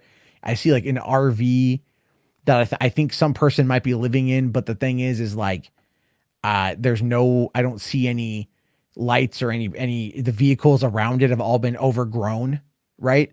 So like all the plants are all fucking high and shit. The place looks like it's a place where you take someone to murder them and then eat their body. That's what it looks like. Wow. And I get up there and I'm like, I'm gonna fucking die. And so I go to turn around. And as I go to turn around, this this midnight black cat jumps on the hood of this car and stares at me as I'm turning my car out. And I look at the cat and I realize that fucker has one eye. Oh. And so he's this cat with one eye just staring at me. And I'm like, I'm leaving. Do not devour my soul, please. Thank you. You know, and then like I thankfully was able to go down to the house across the street and talk to someone over there to do what we call a proxy, to get a neighbor to give us information. And that dude's like, yeah, it's anyone here in like years. So it's an abandoned house. It's an abandoned house, but it's like, it is literally scary as shit. And that was right after I went to a place where like this couple did not want to do the census survey. So they look at me and I'm like, well, you guys know, I'm like, they're going to keep sending people back. And the wife opens the door and she just goes like, yeah, well, I have COVID. Right. It's just fucking coughing at me. And I'm like, I know you don't have COVID. I didn't care. But I'm like, really? And that's why I want to tell my boss, I'm all like, can you just like give me that place every single day? I will drive down there every single day. And I will annoy them until they do what I need them to do. Actually, obviously I'm kidding, but it's just people like that. Wait, quick question. Do they provide you masks? Because people did come by my house. I answered the question. I saw they provided them 3M mask over here. Did they did the same for you or? Yeah, they gave me some masks. Okay. But I wear my Ninja Turtles mask. Oh, So, okay. because I found out that like I've determined that when you have people that are apprehensive to government and that don't like the government, if I show up wearing this like thick white cloth, what appears to be government mandated mask, it's a nice mask. It's a nice mask, but it really is like this. It just looks sterile. It just doesn't look inviting. People generally tend to kind of go on it, right? But if I'm wearing my Ninja Turtle mask, because I have to dress professionally, quote unquote professionally. So it's like a polo and whatever, slacks. But anyway, I have to kind of dress professionally. And so if I wear that, then it more or less disarms the person, right? So I had to go to this house the other night and I'm interviewing this woman and her kids are out there. And they were a little bit apprehensive, but then the younger daughter saw Raphael, which is the main figure on my mask. And she's like, "Ooh, what's that?" And I'm like, "Oh, it's Ninja Turtles Raphael." And she's like, "I love the Ninja Turtles." She's seen the new Ninja Turtles. My mask is of like the design from the 88 series or the 87 show, the original design. So it's like she recognized it, but she didn't know it. She's also like 7 years old, so she did not know anything about nostalgia. But then I ended up but then after that, the mom was totally cool because like the kid seemed accepting of me. And the mom was fine to give me the information I needed before I could take off, right? So really, it's like all about disarming people, disarming these individuals. And most are chill, but you get the people that, like they complain about having COVID because like, we have 180,000 people have died and they're out there going like, I've got it. And they're faking it because they just don't want to answer literally like 6 questions. Like that's literally it. And they're super easy questions too. Super easy questions. They ask you name, birth date, a phone number, what is your ethnicity, and what do you identify as a gender? But but that's always funny because I have when I get to the gender question, I will ask people, I'll be like, okay, so you're gonna laugh, but I have to ask this question. Do you identify as male or female? And that's literally it's male or female. That there's no non-binary, trans, otherkin, attack helicopter, none of it. It's just male or female. And so I had one guy just go like, "What do you think?" And I'm like, I don't, sir, are you male or female? And he just goes like, "I have a dick." And I'm like, again, "Sir, are you male or female?" Because I have no idea. Like, there's I live in Washington. I live in Olympia. I live near Evergreen State College, which is a massive hippie establishment. So it's it's like you don't know what you're gonna get out here. So I have to ask those questions, and they're pretty funny for me. But anyway, man, let's see. Yeah, Was it he only used my gun? Says Matt's stories always sound like the beginning of a porno. Well, you know what? Hey, live. You gotta dress for the job you want, right? You got to dress for the job you want. All right. Well, Shidoka, thanks for coming in, man. I'm gonna let you go. I'm gonna get to one last person. And all right. I'll talk to you for everyone. Yeah. See you, everybody. Bye. See you. Thank you very much. All right. Let's see. Was it Sean here says talking to your callers in good faith is the wave of the future. Not too sure what you mean by that, but okay. Pyro says I want to buy this place. I might. Yeah. If I could ever. If they send me back up there, they won't. I'll like take a picture, but I mean, I can't even take a picture. It's like it's not my house. It's it's privacy shit, but it's fucking crazy. And I think it's abandoned. But there's that. All right, Noah, you're the last caller of the night, man. How's it going? It's going all right. I'm not sure if you remember me. I'm from way back. I used to be in the Discord for a bit, but yeah, it's nice to see you again, man. I just happened to find this in my recommendation, and I was like, "Oh, he's streaming at 3 in the morning. I can't sleep." You're like, wait a minute, he's alive? What? What? What, the YouTube algorithm? It showed me he's alive? See, that's really funny you say that because yes, that's actually happening again now. It's really fucking weird. The algorithm is not burying everything I put on the channel, and the reason why is because I do these 1.5 hour long shows that get some decent post watch, and the watch time's actually pretty decent, so people fucking tune in. It's crazy. Yeah, and dude, I'm just glad you're doing what you're doing, man. It's so great to hear from you again. I when I left the Discord server, I left a lot of Discord servers back then, so I don't blame phased you. out, and then I may phase back in, but I'm not sure yet. I'm just chilling. But yeah, so when I wanted to add to the conversation, well, it started with one thing, and then with 2 callers later or 3, I'm like, well, crap, I got a small list here, so I'll try to get through them very quickly. I did want your opinion on this quote, because when you guys were talking about comedians and jokes and all that, this quote stuck with me. You know who Trevor Moore is? Whitest Kids You Know? Oh yeah, dude. I'm a big Whitest Kids You Know fan. Yeah, remember when Trevor Moore said comedy is tragedy remembered? Well, yeah, I mean, that's not necessarily the most original quote. It's generally referred to as comedy is tragedy plus time. Yeah, I've heard that variation before, but I remember because I watched the Sam in the Back sketch the other night. He said that at the very end. He's like, yeah, we are the Whitest Kids You Know believe that comedy is tragedy remembered. Which is a fair way. It's a fair way to kind of, reaffirm that statement. Yeah. Plus, they've got a new podcast now. I think he got everyone back together. Oh yeah, dude. I've been watching that. Is it good? Because I know I haven't seen it yet. Okay. I can assure you, dude. They've even been re-uploading sketches they did with commentary as a separate video. So you have full HD Whitest Kids You Know. Okay. And then there's another episode with like a similar title, but their commentary on how they made that episode. I want to know about the slow jerk. I still think that's one of the funniest sketches they've ever done. I think he replied to a tweet saying that he'll be doing it. He did he did Sex Robot. That was one of them that he did. Okay. And then like the Tar Toast. That's one that he commented. Oh God, what about the Grapist? What about the Grapist? Yes, they did it. They did it. I'm certain they did. I saw that in my recommendation. For the people who are unfamiliar with the Whitest Kids You Know, it is quite frankly one of the funniest goddamn sketch shows ever made. It was five dudes out of like the East Coast, and they started doing this sketch comedy. I think it was IFC channel picked them up and gave them a show, and they do a bunch of like skits. They do some songs called like you can look up the Hitler rap. And that was my very first interaction with them. My experience because my friend had showed me. He's like, "Oh, have you heard the Hitler rap?" And I'm all like, "No, what's the Hitler rap?" And he sends me a link, and it's like, HITLER, driving down the street in my fancy car. I'm like, oh shit. If I recall that sketch, I think the YouTube video where it's very popular for millions of views, it cuts out the main punchline, which it turned out to be a PSA for kids.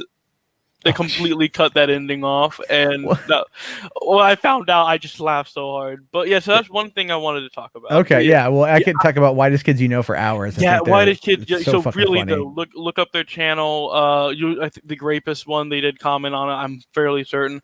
But yeah, another thing about the Twitter and the cancelization going around. One thing I've noticed, and I there's not even a site I believe that really, other than like. I think there's like a Twitter archive site, but Twitter's navigation through timelines is horrible. Like if I were to go to a tweet of yours from like 2015 with no context of what you said in that quote, I wouldn't be able to find any similar quotes from that time period to get the context. Twitter should just start auto purging everyththing after like a month. Yeah, like, they've actually began toying with that. I think they really need to start like auto purging everything. They probably like save lives, or at least everything from like 2015, like before 2015. Just purge it from existence. Just get rid of it. Yeah, I would really love a feature, especially for archivists or people who like really looking into the past of like drama way back when, like trying to find the origins of something, to when you look at an old tweet, you can like press something and then all other tweets you see around it will all be from that time period. That would be so cool. I can see like from like an anthropological perspective why that would be pretty cool. But at the same time, like I don't want to go back, I don't want to, like, I just crossed over 100,000 tweets. I just noticed that yesterday. I went like, no, you made it. No. How did I get 100,000 tweets? Yeah, I'm going to get another play button from Twitter. Like you've wasted your congratulations. It's just, all it's going to be is a GIF of DJ Khaled saying you played yourself. That's all it's going to be. It's just going to be a frame with that GIF playing on repeat for all eternity. Yeah, that's the Twitter. That's what you get for hitting 100,000 tweets on Twitter. Yeah, like, that reminds me of Apollo is like a reskin of Reddit, like it's an API change, and if you like comment to yourself, it like has an Easter egg or it shows a Simpson meme saying pathetic. But yeah, so that, and lastly, the other last few things I have here is funny story about Battletoads. Remember how you said there's no GameStop members? How to remember it? Yeah. Well, I mean, I like to I joke about it, but they probably do. Well, what happened for me was when the Rare Replay first announced and they had the original Battletoads on it. I went in there and I just found out about the meme, and I figured it'd be cool because I knew the guys there. I said, "Hey, you got Battletoads?" And then he turned around because he had it back towards me, and he had a giant button that said, "Ask me about Battletoads." Well, Rare I mean, Replay. They owned it. They're like, yes. Well, at least they own the meme. At least they own the meme. They completely owned it. I was laughing. They were laughing, and he said, like, that's he has the biggest screen said anyone who called. I'm like, yeah, it's on the Rare Replay, my friend. Well, at least they're yeah. I can respect it if they own the meme. I mean, obviously, I can respect it if they own the meme. Yeah, it is just it was hilarious for me, and also Battletoads is on Steam. Okay. Yeah, And so, is it actually a fun game? I haven't played it, but from what I've seen, it's actually like it's gotten a ton of positive reviews, a ton. Like it's not even mixed; it's like mostly positive. It's only $20. Compared for like a new release, if you don't have the Game Pass, and you want to try it, I think it could be fun for a stream, especially if you played the original Battletoads or know people who played it to try to play the new one. But the last thing I did want to talk about before I completely sign off, and I don't know your perspective because, again, the algorithm just started recommending. So apologies if you got flooded with this or have already mentioned it thousands of times. But you know about the Leafy is Here situation. Yeah, I'm moderately familiar with what's going on. Yeah. For me, the view I had was more of a long-term view. It wasn't like I didn't want to answer the question like should Leafy have been banned or not. I didn't want to answer that. Instead, I would ask people, shouldn't it concern you that YouTube can just wipe out a channel with no warnings at all? No strikes. I find that concerning. Well, he did have strikes, though. He did have strikes. He did, but they were reversed. Well, I was reading an article that said that he had 2 strikes, and then the certain came in. Yeah. But I don't. But the truth of the matter is, like, Leafy is like an establishment on here. He's like people know who he is, and he went away for a while, and he came back, and you know what? I don't think he should have been banned. No more Fs to give. Yeah, I mean, you kind of hit a point where you don't have any more Fs to give, right? And then I see what Pyro here is saying. Pyro saying, what about all the drama with Leafy in the past? Well, I think that played a large part in it. YouTube, and I've said this before, and I said this had to do with the James Charles situation last year. It had a lot to do with that because the James Charles situation is one where you really have to look at it and go, you know, what happened to him with that Toddy video and him losing 3 million subscribers and trashing his name and saying that he's a predator. I'm not defending nor going against Leafy. The question was because I think there's even recently on the Philip DeFranco show, like a few episodes back, there was an episode that he talked about a different YouTuber who apparently did good content. The entire channel was just removed, and you had to go on Twitter and get publicity to get it reinstated, and YouTube said it was a clerical error or some sort of error. And he also had no strikes. And it's not a Leafy that he is, of course, a polarizing figure. But the fact that YouTube can do that to even someone who could be seen as safe, or that an AI could do that potentially without giving proper notice, as if they claim that they do, is troubling for me. It is troubling. It is troubling. It shouldn't have happened. I agree with. But the thing we have to consider, and this is the contrarian part of my brain, is that we are at the whim of this company. They are not a government entity.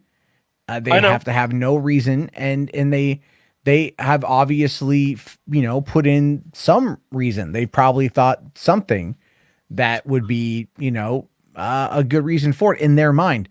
But when they don't tell us what it is, really, that's the part that gets me. And it's like they should be transparent with that, because You know, we need to know when we screw up because and we need to be given a way back. If they don't do like, that. I wouldn't have been that concerned or wouldn't have this concerned mindset if YouTube didn't have a track record of doing this to other creators who are not even polarizing. I think one of them was like a history channel who got removed because of the violence policies that were published. Yeah, it's gotten really weird at and times. like for me, the fact that they don't like give proper notice and it's all automated with like little to no message. Like when you get banned, you just get like a blanket statement that's like a machine wrote it. They don't give you any notice or anything other than your account has been terminated. Have a good day. Well, like, yeah, no, I just think like they, you know, they're going through their own identity crisis. It's going to hit everybody. Mm-hmm. You know, I've been expected, like, I've gotten hit with a few like age restrictions and a few videos that have been like community guideline strikes. Mm-hmm. And on this channel, you know, and I'm like, okay, you know, it's from like 2012 is when I, you know, like it's, oh my God, this happened last year. And I'm like, so 7 years later, like you get it. I mean, no one is watching it. Like, yeah, how the fuck did you even know about this? And I'll tell you, it's because I was flagged. No, when everything went down 2 years ago, there were people that were in some of the boards and forums that I came across that were archiving every one of my videos, and they were going back through my back catalog trying to find the more edgier content, and they were openly reporting it, trying to get my channel taken down. I'm not kidding you. Oh no, dude. So it's like this shit fucking happens. It fucking happens across the board. I was back in the Discord during those times. Yeah. For a bit. And I think I even had like a higher privilege rank for members there at the time. My brain's fuzzy. But like the reason why what I think people are doing in my mind is the wrong, and like what they should be doing is, why was Leafy banned? Give us a transparent reason. Like if they would do that, then I would be fine with it, because then there's a reason, and the other creators at least would know, as if they have like, or if YouTube made a policy like, if you're over a certain subscriber count and you get terminated, we will make it transparent to you why. Because I think that would allow, because again, millions of subs and your channel's either gone. Now, you could have been a polarizing figure, which had like the fan base go crazy, like, oh, they're not saying anything. It doesn't help YouTube's image either way. Yeah. I think having the transparency and having it on a sub count base, like when you reach either a certain milestone, would be the best, like, middle of the road solution. Because yes, they are a corporation, yes, they can do what they want, but I think they need transparency to keep their image at least better, and not have people who look at YouTube for a career to be nervous or have questions like, will I wake up one morning and my account be gone? Yeah, no, I've asked myself that. Sometimes I ask myself that, you know, I wake up, like, I wonder if I'm ever going to wake up and this channel is going to be gone. A couple years ago, I would have been like, no. Now I'm like, okay. You know what I mean? Like, it's just, it's, you know, I'll live, I'll survive, I'll move on. Yep. But hey, man, I'm going to let you go. I'm going to get to, there's one last guy that jumped in real quick. I'm just going to talk for 2 seconds. Of course. I did want to say one very last quick thing. If you haven't considered it, whenever you have time or find people in the community to do this, I would find ways to archive like some really cool series that you do, because I love your $3 theaters on other platforms, like as like an archive, like Library, Storyfire, whatever, as an archive in case something, God forbid, happened. Because you do make amazing content, and that's why I even hopped on. I was like, I remember him. Thank you, YouTube algorithm. I completely forgot.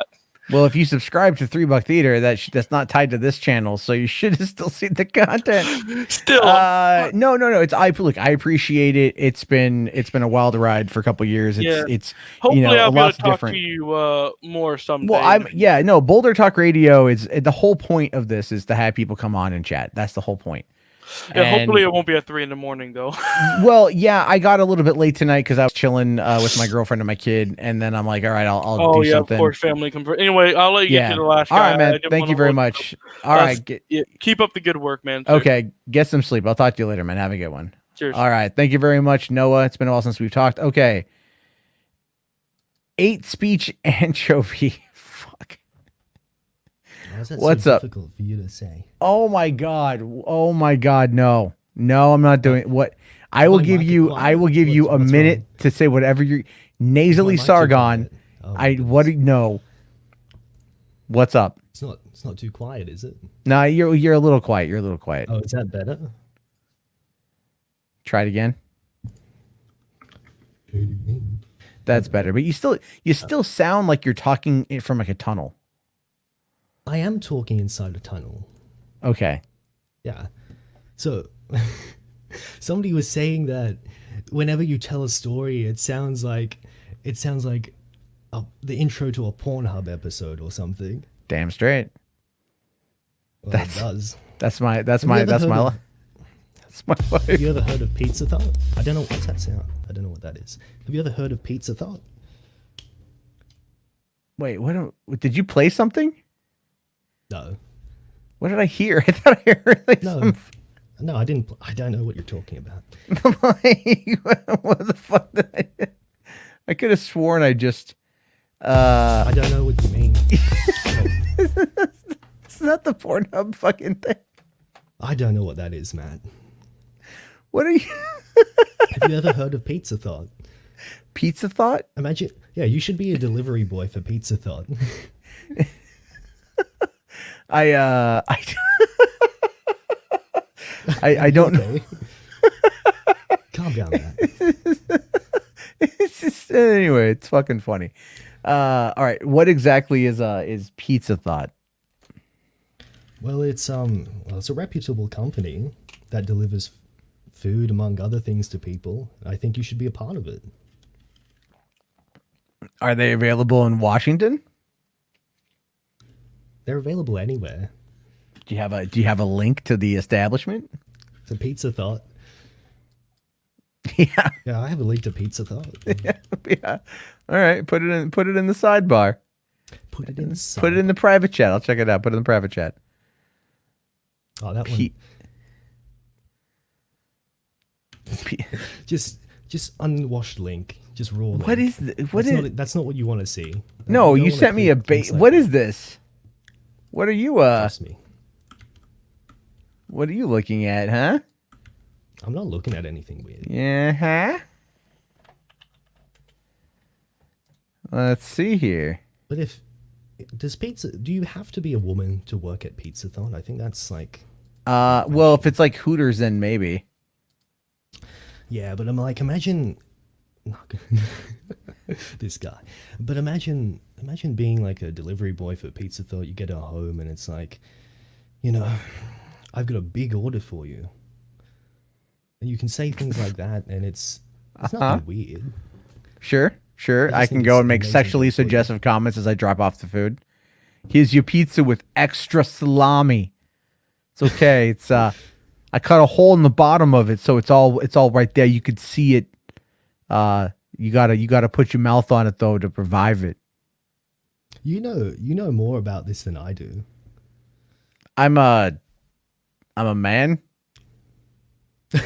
You watch some fine art films or something. Is that Yeah, right? yeah, that's how I classify it. It's fine art, high art. Yeah, it's real. Really makes you think, gets the knocking and jogging. Really makes you, work at understanding what you're looking at. Naked So, people. You said earlier Leafy is the establishment. Well, Does that mean Leafy is an established. He's the established. He's the bourgeoisie. Sure, yeah, he's You're a gonna take bourgeoisie. him down. Is it because he doesn't like communism? That's why he's the establishment. No, he's one of the oldest creators, one of the most popular creators. He got big a number of years ago, back when YouTube was a different place than it is now. And he made a lot of money. I mean, I think in 2016, he was pulling in, I don't even know, fucking millions of dollars that year, insane amounts of money that year. And then he disappeared for a long time. And the rumor I've heard is that he got into like investments and he got into, he got into making more money. So he's got zero fucks to give. I don't think him losing his account is like the end of the world for Leafy. It kind of makes him like the eternal victim on YouTube, which is very accurate to do if he wants, by the way. I'm not criticizing that. It gives him this ability to be like, yeah, I'm Leafy. I was deplatformed by YouTube. And then that's going to make him like this almost a martyr for the free speech brigade, you know, and that's going to kind of solidify his popularity. He can go anywhere he wants now. I'm pretty sure D-Live is chomping at the bits for him. They're going to be knocking down his door in order to get him over there on the D-Live. So he's a martyr. He's jihaded YouTube, and he's going to get his 42 virgins on D-Live. Isn't it? Yeah, something like that. It's like 72, right? Except it's going to be not virgins, but lemons. Yeah, 42 lemons. Yeah, valued at 0.012. Are they actually? Is that actually their value? That's their value. Yeah, it's each lemon is like literally like 1.2 cents. 1.2 cents. That's a lot of money. It's not a lot. Yeah, it's very little. It's not a lot of money, is it? I mean, but it It's very racks sad. up real quick. To some people, it does. It can rack up real quick, and they can make a fair amount of money at it, and that's that. 72 Virginians. Yes, 72 Virginians. That's right, Pyro Crusader. But all right, man. Hooters? For what? Femboy Hooters or Pizza Thought? Well, I mean, I think Pizza Thought seems like a much more fun place to work than Femboy Hooters. I don't want to work there now. I don't want to work it. I would. You just said you wanted to work there. I said it sounds like a more fun place to work. Not that I want to work there. We derive meaning from comparisons. You know, it's like I know it's what you kind. do. No, it's kind of like, you know, like you go to a strip joint. knows You're what like, the this one Pornhub here has a intro fucking is. buffet. This one over here doesn't. And you're like, maybe the buffet might be more fun to work at. It seems like a more casual environment. You know, not like it's going to be under an Buffet and overpass. Casual environment. No, yeah, nothing wrong with casual environments. You know, Well, you just deliver the food, so that's sounds right. casual. I just deliver the food. That's all I do. Yeah, I don't prepare it. And you have a great respect for the people making this fast food. I think Yeah, that's because pretty they're cool, actually. fucking busting their ass during this time, man. Fucking everything's It is, locked it up. must suck. Yeah, people are getting. Imagine working a rush hour at lunchtime, and some asshole driver comes in and they accost you at the point of sale system, the piece of shit system, and they're demanding their food right now. That happens actually pretty frequently. People are jerks. But That is not really I. sad. Not I. No, you're a Sir. magnificent Matt. You would never do that to someone. No, I'm You're- a respectful individual. I have a high amounts of respect for these people. Yeah, exactly. You're out there on the front lines fighting. You're in New York, right? Like, this is the story. You're in New York. You're in which has, you know, the year is 2022, which is a bit hopeful. Let's say the year is 2021. New York has been turned into a maximum security prison, and you're driving around in New York, this disgusting shithole, delivering food for people in such a dangerous environment. That's you. Sure, except I'm not in New York City. I'm actually in a suburb in Washington, where the crime level is very low, and we just have a lot of homeless here. Actually, I saw this today. Weird. I've never seen it before, and I'm gonna let you go after this. But I go to the Dollar Tree, and as I'm walking up, there's this guy in a wheelchair, looking very disheveled, and I see him holding a can, and he takes the can and he puts it in his mouth and he pulls the trigger. And I'm like, that's a weird drink. Then I realize it's not a drink. This guy is huffing canned air immediately outside of the place where he bought it. He went inside. He bought, like, I could see like 8 cans of canned compressed air. And then he rolls outside to his, he was just sitting there and he was just huffing canned air, and like not a single person gave a shit. People just walked past this guy mainlining compressed air out of a can, and like then grunting loudly like when it was over, because he was in a euphoric state. Man, that's kind of sad, but It Australia was very actually sad. has a black market of compressed air cans, or like, I forget what they're called. They're like little ones. People get high off them. There's like Oh a well, black there's like market there's in whippets Australia. and stuff. Yeah, there's like whippets yeah, that are like there's that. Yeah. whippets. Black market.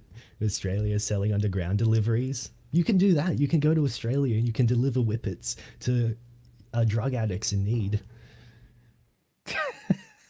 Well, Is again, that what a if the money was good, you know, if the probably money is good. if the 'Cause money it's a was black good, market. Black markets always have the best money. Sure, Not that I man, support, yeah. like committing crimes or something. But the problem though is eventually at some point someone's going to shoot the messenger. So I got to be like a very good thing. Captain Corsbone here says delete your channel. Delete whom's channel? I think he's talking to me. But yeah, Message deleted. message deleted. Like we can see if you delete. Oh, no, You don't have to delete it, Pyro. Like it pops up on the screen, so everyone just saw you delete that guy's message. Pyro, no. Pyro, no. Wait a minute, You're no. suppressing free speech live in the chat. Oh, Mundane Matt exposed. Dark underbelly of his moderators. No. The moderator was sexually harassing me on Discord too, and I got banned for that. Wait. You're being exposed all over the place today. No, I thought I was free. Ah, shit. This is why I'm feeling somewhat trepidatious about coming onto this live stream, man. Well, then, you can just not come onto the live stream then. But if I don't come onto the live stream and have a cry about my lemons, I might beat my wife again. Dingo, is this you? No, it's Randbot. Randbot, yeah. hello. I didn't know you joined the call. Oh yes, I'm feeling pretty trepidatious about coming onto Mundane Matt's live stream, but it is what it is. Oh yeah. I want to look. Do you have any questions for Randbot? Let me. Fuck. Now I want to do an Australian accent. Cause I can't do it. Fucking sound. I can't do it on command. It sounds so terrible. Like I do practice my Australian and my English. If you want to do an Australian accent, just do a Chinese accent. Hello, I am Australian. I know what you're referring to. I think on that front. And no, same thing can be said. Like it's the same thing can be said about I think like parts of Canada. But if you no, it's oh fuck. I can't do it when I'm thinking about it. When I'm not thinking about it, I can do it. That's the problem.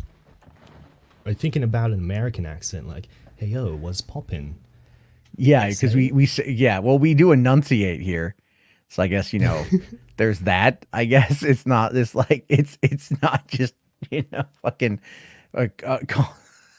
put another shrimp on. I can't do it. I can't do it. Put another shrimp on the Barbie maid. What are you doing? Yeah, it's not. I just let you sit here and slander Randbot. I don't know Randbot. Apparently, he doesn't like me though. He beats his wife, but people take that out of context. But is that why his wife had a miscarriage? No, that's not why his wife had a miscarriage. Okay. But before that, he was screaming and at his wife, and he's just abusive. He probably beats her in general, but people take that out of context, him beating her, because he has said that he beats his wife publicly, but people they twist it around so it sounds worse than it is, so he sounds like the bad guy. Sure. His wife, quite frankly, his wife should be more grateful that he only beats her with his gushy belt. That's what he told me. Oh my god. Hey, I just got a copyright claim from one of those stupid companies that licenses viral content. Huh? You're being flagged live. I probably am being flagged live, yeah. Excuse me, fagged? That's hate speech. Whoa. What the hell? I didn't see I got this. What the fuck?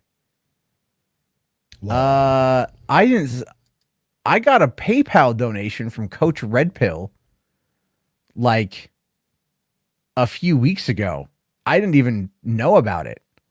Yeah, he was on here the day before yesterday. I didn't see him. He was on the show. No, I talked to him. Not Coach Red Pill. I had Coach Black Pill on here. Oh, not Coach Red. So it was Coach Red Pill. It was Coach Red Pill. Yeah, he sent me money via PayPal. I had no fucking idea. I didn't even get the email. I'm looking in a different email account and it's like, you've got money. And I'm like, wait, what? I don't have any money. I'm poor. And then it's from Coach and I'm like, shit. All right. Well, I got to reach out to him now and say thank you. Because that was very generous of him to do. He didn't have to do that. How much? It was 100. 100? 100. Coach Red Pill does love his drama, doesn't he? He does love his drama. Yeah, he really. I think it's because I'm shitting unusual. On Ralph. I don't understand it. I think he'd appear anyway, though. That's just like Well, we kind of have mutual people that we talk to. We have mutual acquaintances. So I don't know. I could probably get on a call with Coach. Of course, you have mutual friends. You control Coach, and you control all the others. Have you ever heard of the Jarbo Mafia or the Jarbo Cartel? Is that like the anime mafia? No. Well, actually, yeah. Yes. So, okay. So for those of you guys who don't know, The Anime Mafia was a group of people who were really anti-internet blood sports, and they were the ones that I believe were the ones that were mass flagging content that was critical of me. I did flag people, yes, that's true. But there was some other group of people that was out there doing it, and I think it was them because they were trying to the Anime Mafia. I think yes, I do think that because they were the ones that were in my Discord quite often. They were the ones that privately recorded me, that they sold to Ralph, that audio recording, and then they were trying to groom me to start an anti-internet blood sport group. I'm not even kidding you. Anyway, so they wanted, what it is they wanted me to like host a daily podcast. Think something like this, like Boulder Talk Radio, but it would be like, I'd get a guest on that, and then we'd have a conversation. So the idea there was like to not have it be internet blood sports, but have it be a productive conversation. Like that was their whole plan. It was like this kind of take the wind out of the sails of internet blood sports. And I'm thinking to myself, like, for one, when you can't really take the wind out of the sails of like what is online gladiatorial combat, people want blood. That's why it's called internet blood sports. They want blood for the blood gods. They want blood for the, exactly. Is this why you were feeling somewhat trepidatious about talking about things like your time in what was it, film school, and that person who was on the drummer interview? No, I'm not trepidatious. That guy's just a fucking liar, man. Like that dude. You could have talked about it much earlier, and you didn't. Well, you know what the thing is? At some point, you have to realize none of it fucking matters, right? Uh-huh. Like okay. So for example, this guy, his name is Mike. Like I'll quickly run through it. But like Mike, I met Mike when I first started film class in 2005. He lived just like kind of down the hill from me. We became fast friends. We hung out all the time. I'd go to his house. We'd sit there. We'd smoke a hookah. We'd watch like Rome on HBO. Or we'd watch like a whole bunch of shit. Like Hero. This is 2005, 2006, right? We were like really, really, really good friends. The thing is though, is Mike always had this chip on his shoulder about wanting to be famous. He always had these delusions of grandeur about being rich and famous and powerful in Hollywood. And the thing is, he never did anything that would actually open up those doors for him. He would just try to acquire people into his group, these underlings, so to speak, that would work hard and allow him to benefit off of their work. The thing is, though, he could provide nothing that would then keep those people around. And so eventually we all moved past him because he left San Diego because he couldn't get a job. He ran out of money, and they moved to Vegas to go live with his wife's parents. And we lost contact. And then he shows up in San Diego, I think around 2014 maybe. I see him a couple times at the drive-in when I was working there. And we talked a little bit, and that was it. But then he comes on Drummer's thing and he starts running his mouth about fucking college, and he's mad at me over something involving somebody else shit talking his wife that I was like privy to the conversation of, but it was another one of his underlings that felt used and abused by him. And he was critical of the wife, not so much of the wife, but he was critical by saying like, why is she with him? He's a piece of shit. That's what he was saying. And so Mike took all that, he fabricated a ton of other shit, and he went to Drummer and he ran his fucking mouth. And that bothered me because I always defended his ass when we were fucking together in school. Every time we would do something, like he was part of it. There's photos of us. I don't even know where they are anymore. I have a framed photo of us on a job with Weird Al Yankovic from like 2007. That's pretty cool. Like that was cool. We got brought on because they were the guy we were working for was he's friends with these radio hosts, and these radio hosts wanted to get into doing YouTube content back into like web-based content. And so they hired us to go to Spike and Mike's Sick and Twisted Festival of Animation that were playing in San Diego. We went down there. Weird Al was there because he was, I think, showing off like Trapped in the Drive-Thru, like that 10-minute animated show, that animated video. We got to talk to Weird Al. They got to interview Weird Al. And we met Spike and from Spike and Mike. We talked to him for a bit. And then the next day, the guy who our producer went back down there with that group photo of us with Weird Al, printed out a bunch of the copies of it, went down and had Weird Al sign each and every one. And then he framed it and he gave it to each of us. Because that was the kind of people that was the friend group that we had. That was the type of people that I worked with. That was the tightness of that group back then. Now it all went to shit eventually a couple years later. But like, you know what? Like, that's the thing. It's like, that's what pissed me off the most about that conversation. We have all this history, years of history. And he just, instead of talking to me about it first, before, you know, I didn't know this. He went to Drummer. I thought Drummer sought him out, but he went to Drummer to slander me, to fucking lie about me. Because for what purpose? I really have no goddamn idea. I don't know. We didn't really talk in about a decade. So like that bothered me. And then here's the fucking worst part of it too. I found out about the interview because Drummer got drunk and went on Twitter, was talking about it, and somebody alerted me to it. So I reached out to Mike and I said, hey, did you talk to anyone about me? And he didn't answer yes, and he didn't answer no, but he did what he's really good at, and that was pivot the conversation. And we talked for a while. We talked for about 2 hours that night, just catching up on shit. Never told me he talked to Drummer. Never said he talked to Drummer. Never even fucking hinted at it. Never admitted that he did it. Nothing. And then when I found out that he did it, I cussed him out. And he's all like, well, you know, he tried to defend it because that's what he is. He's a manipulative person. You know, it's like, that's the shit that pisses me off. Like, I would never do that to a friend. Ever do that to a fucking friend. So that's why that shit pissed me off the most. Anyway, I didn't mean to rant on that. I apologize. But like fuck that guy. Anyway, I think this is the third time, well, not the third time you've publicly talked about it, the third time I've heard this story. And the interesting part about that is that you've mastered the art of storytelling, I think. You know what elements to add in to make it fresh. Like the part about Al Yankovic, I think that's, you know, you've made the story interesting again. Well, I brought up the Al thing because it's one of many things, right? Yeah, it's one of many things that we worked on together over the years. You know, it was like we've done documentaries, we did short films, we did these interview pieces, we did competitions, we did a ton of stuff. You made fine literature for Pornhub. I'm sorry, what? You made fine literature for Pornhub.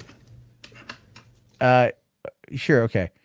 You know, it's you know more about it than me. I know a lot about, well, yeah, because I'm just saying, like, I'm abreast of certain situations. I like to keep abreast of certain things. I pay attention too, man. Jesus Christ, don't kink shame me. But no, it's just that shit bothered me. Anyway, man, I do have to get to bed. There's an image. I did see the image. Yeah, do you want me to bring the image up on screen? Is that what's going on? Bring the image up on screen. Okay. Well, who made this image? I don't know. Okay, so this is why you just brought it up. All right, so this is okay. Hold on. Let me just get it here. I gotta fucking upload it. This is why I like StreamYard. I can bring this shit in. Yeah, I do like this format too with the streamy stuff.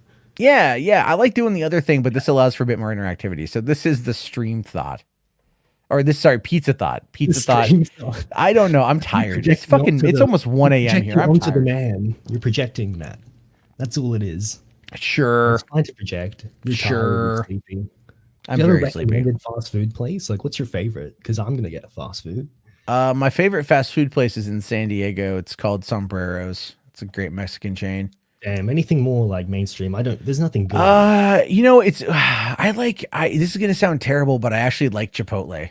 So I had dinner. I ate there tonight for dinner. I like Chipotle. Yeah. Well, that's certainly a suggestion. Yeah. Well, I mean, like, I don't like, I just, you know, I mean, like, Burger King is fucking terrible. Taco Bell, I'll get like, you know, tacos or like bean burritos and shit. I just like I don't know, man. I don't like fast food, but I eat, you know. You don't like fast food. Well, if you look at me, you might think otherwise, but the reality of it is I'd prefer. You're being entirely fair to yourself. I saw that image where you were in like one of your new shirts, you know, Chad Matt in one of his new shirts or something. Oh yeah. No, that shirt's funny because that was a fucking that was all the angles. That was all the angles. I took that picture and like I'm like, damn, I look good. And then I'm like, it's a lie, but I'm going to post it anyway because it's a good looking photo. Had me fooled, honestly. I thought, has Matt been working out? Yeah, it looks like it, right? It does. You know, his shoulders or something. It's just the angles. I have very broad shoulders. I do. I have very broad shoulders. And You so should when lift it up. Be proud of yourself, Matt. I am. I'm very broad shoulders. And so like the angle of which I was standing trying to get this t-shirt in frame, I just had to kind of turn to my side and then you just took the photo. But what's funny is people have been sending that photo to Ethan Ralph because he's very fat. And so they've been sending it to him. And so they're like, oh, they're like Fat Ralph and Chad Jarbo or some shit. And it's like, Jarbo. I'm just going to let you guys, I'm just going to let you guys keep thinking that whatever, like this is fine with me. But the good thing is that they are opening up a new branch of my gym just down the street from me.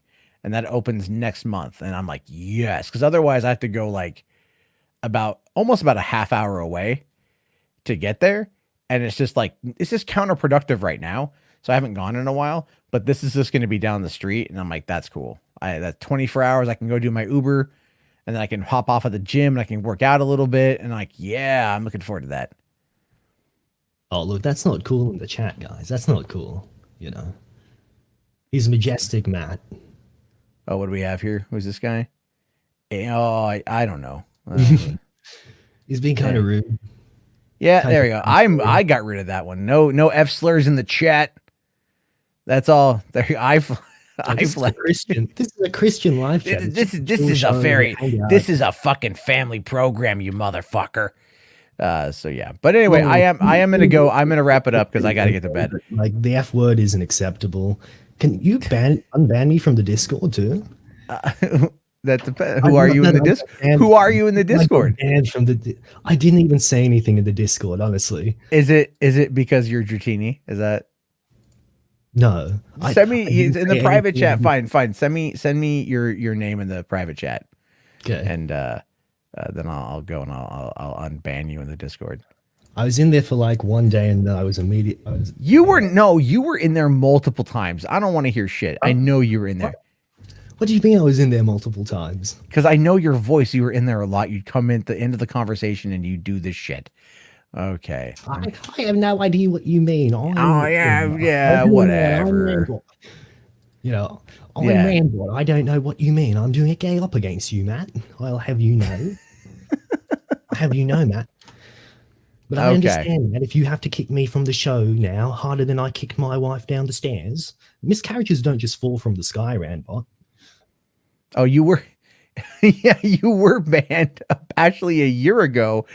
You were banned. No, you were banned like 10 days ago for apparently harassing DMs to the mods and admin. That's not true. This is what was said. This is what my mod put in the logs. Safety Zoom is full of shit. That's all. Oh, that's fucking funny, man. Harassing DMs to mods and admin. This is bullshit. I didn't have to stand. Yeah, there we go. He's gone. He left. All right, that was pretty fucking funny. Anyway, guys, I really only wanted this for like an hour, but these conversations are fun, and these conversations are why Boulder Talk Radio exists. I hope you guys had fun. I hope you guys enjoyed us. If you did, hit that like button. Hit that like. Do it for Jesus. Because it's Saturday or Sunday somewhere. I've got no fucking idea. And anyway, guys, I appreciate you all being here. Thank you again for being you. And thank you again for hanging out. And we'll talk again soon. Have yourself a good night, everyone. And peace out.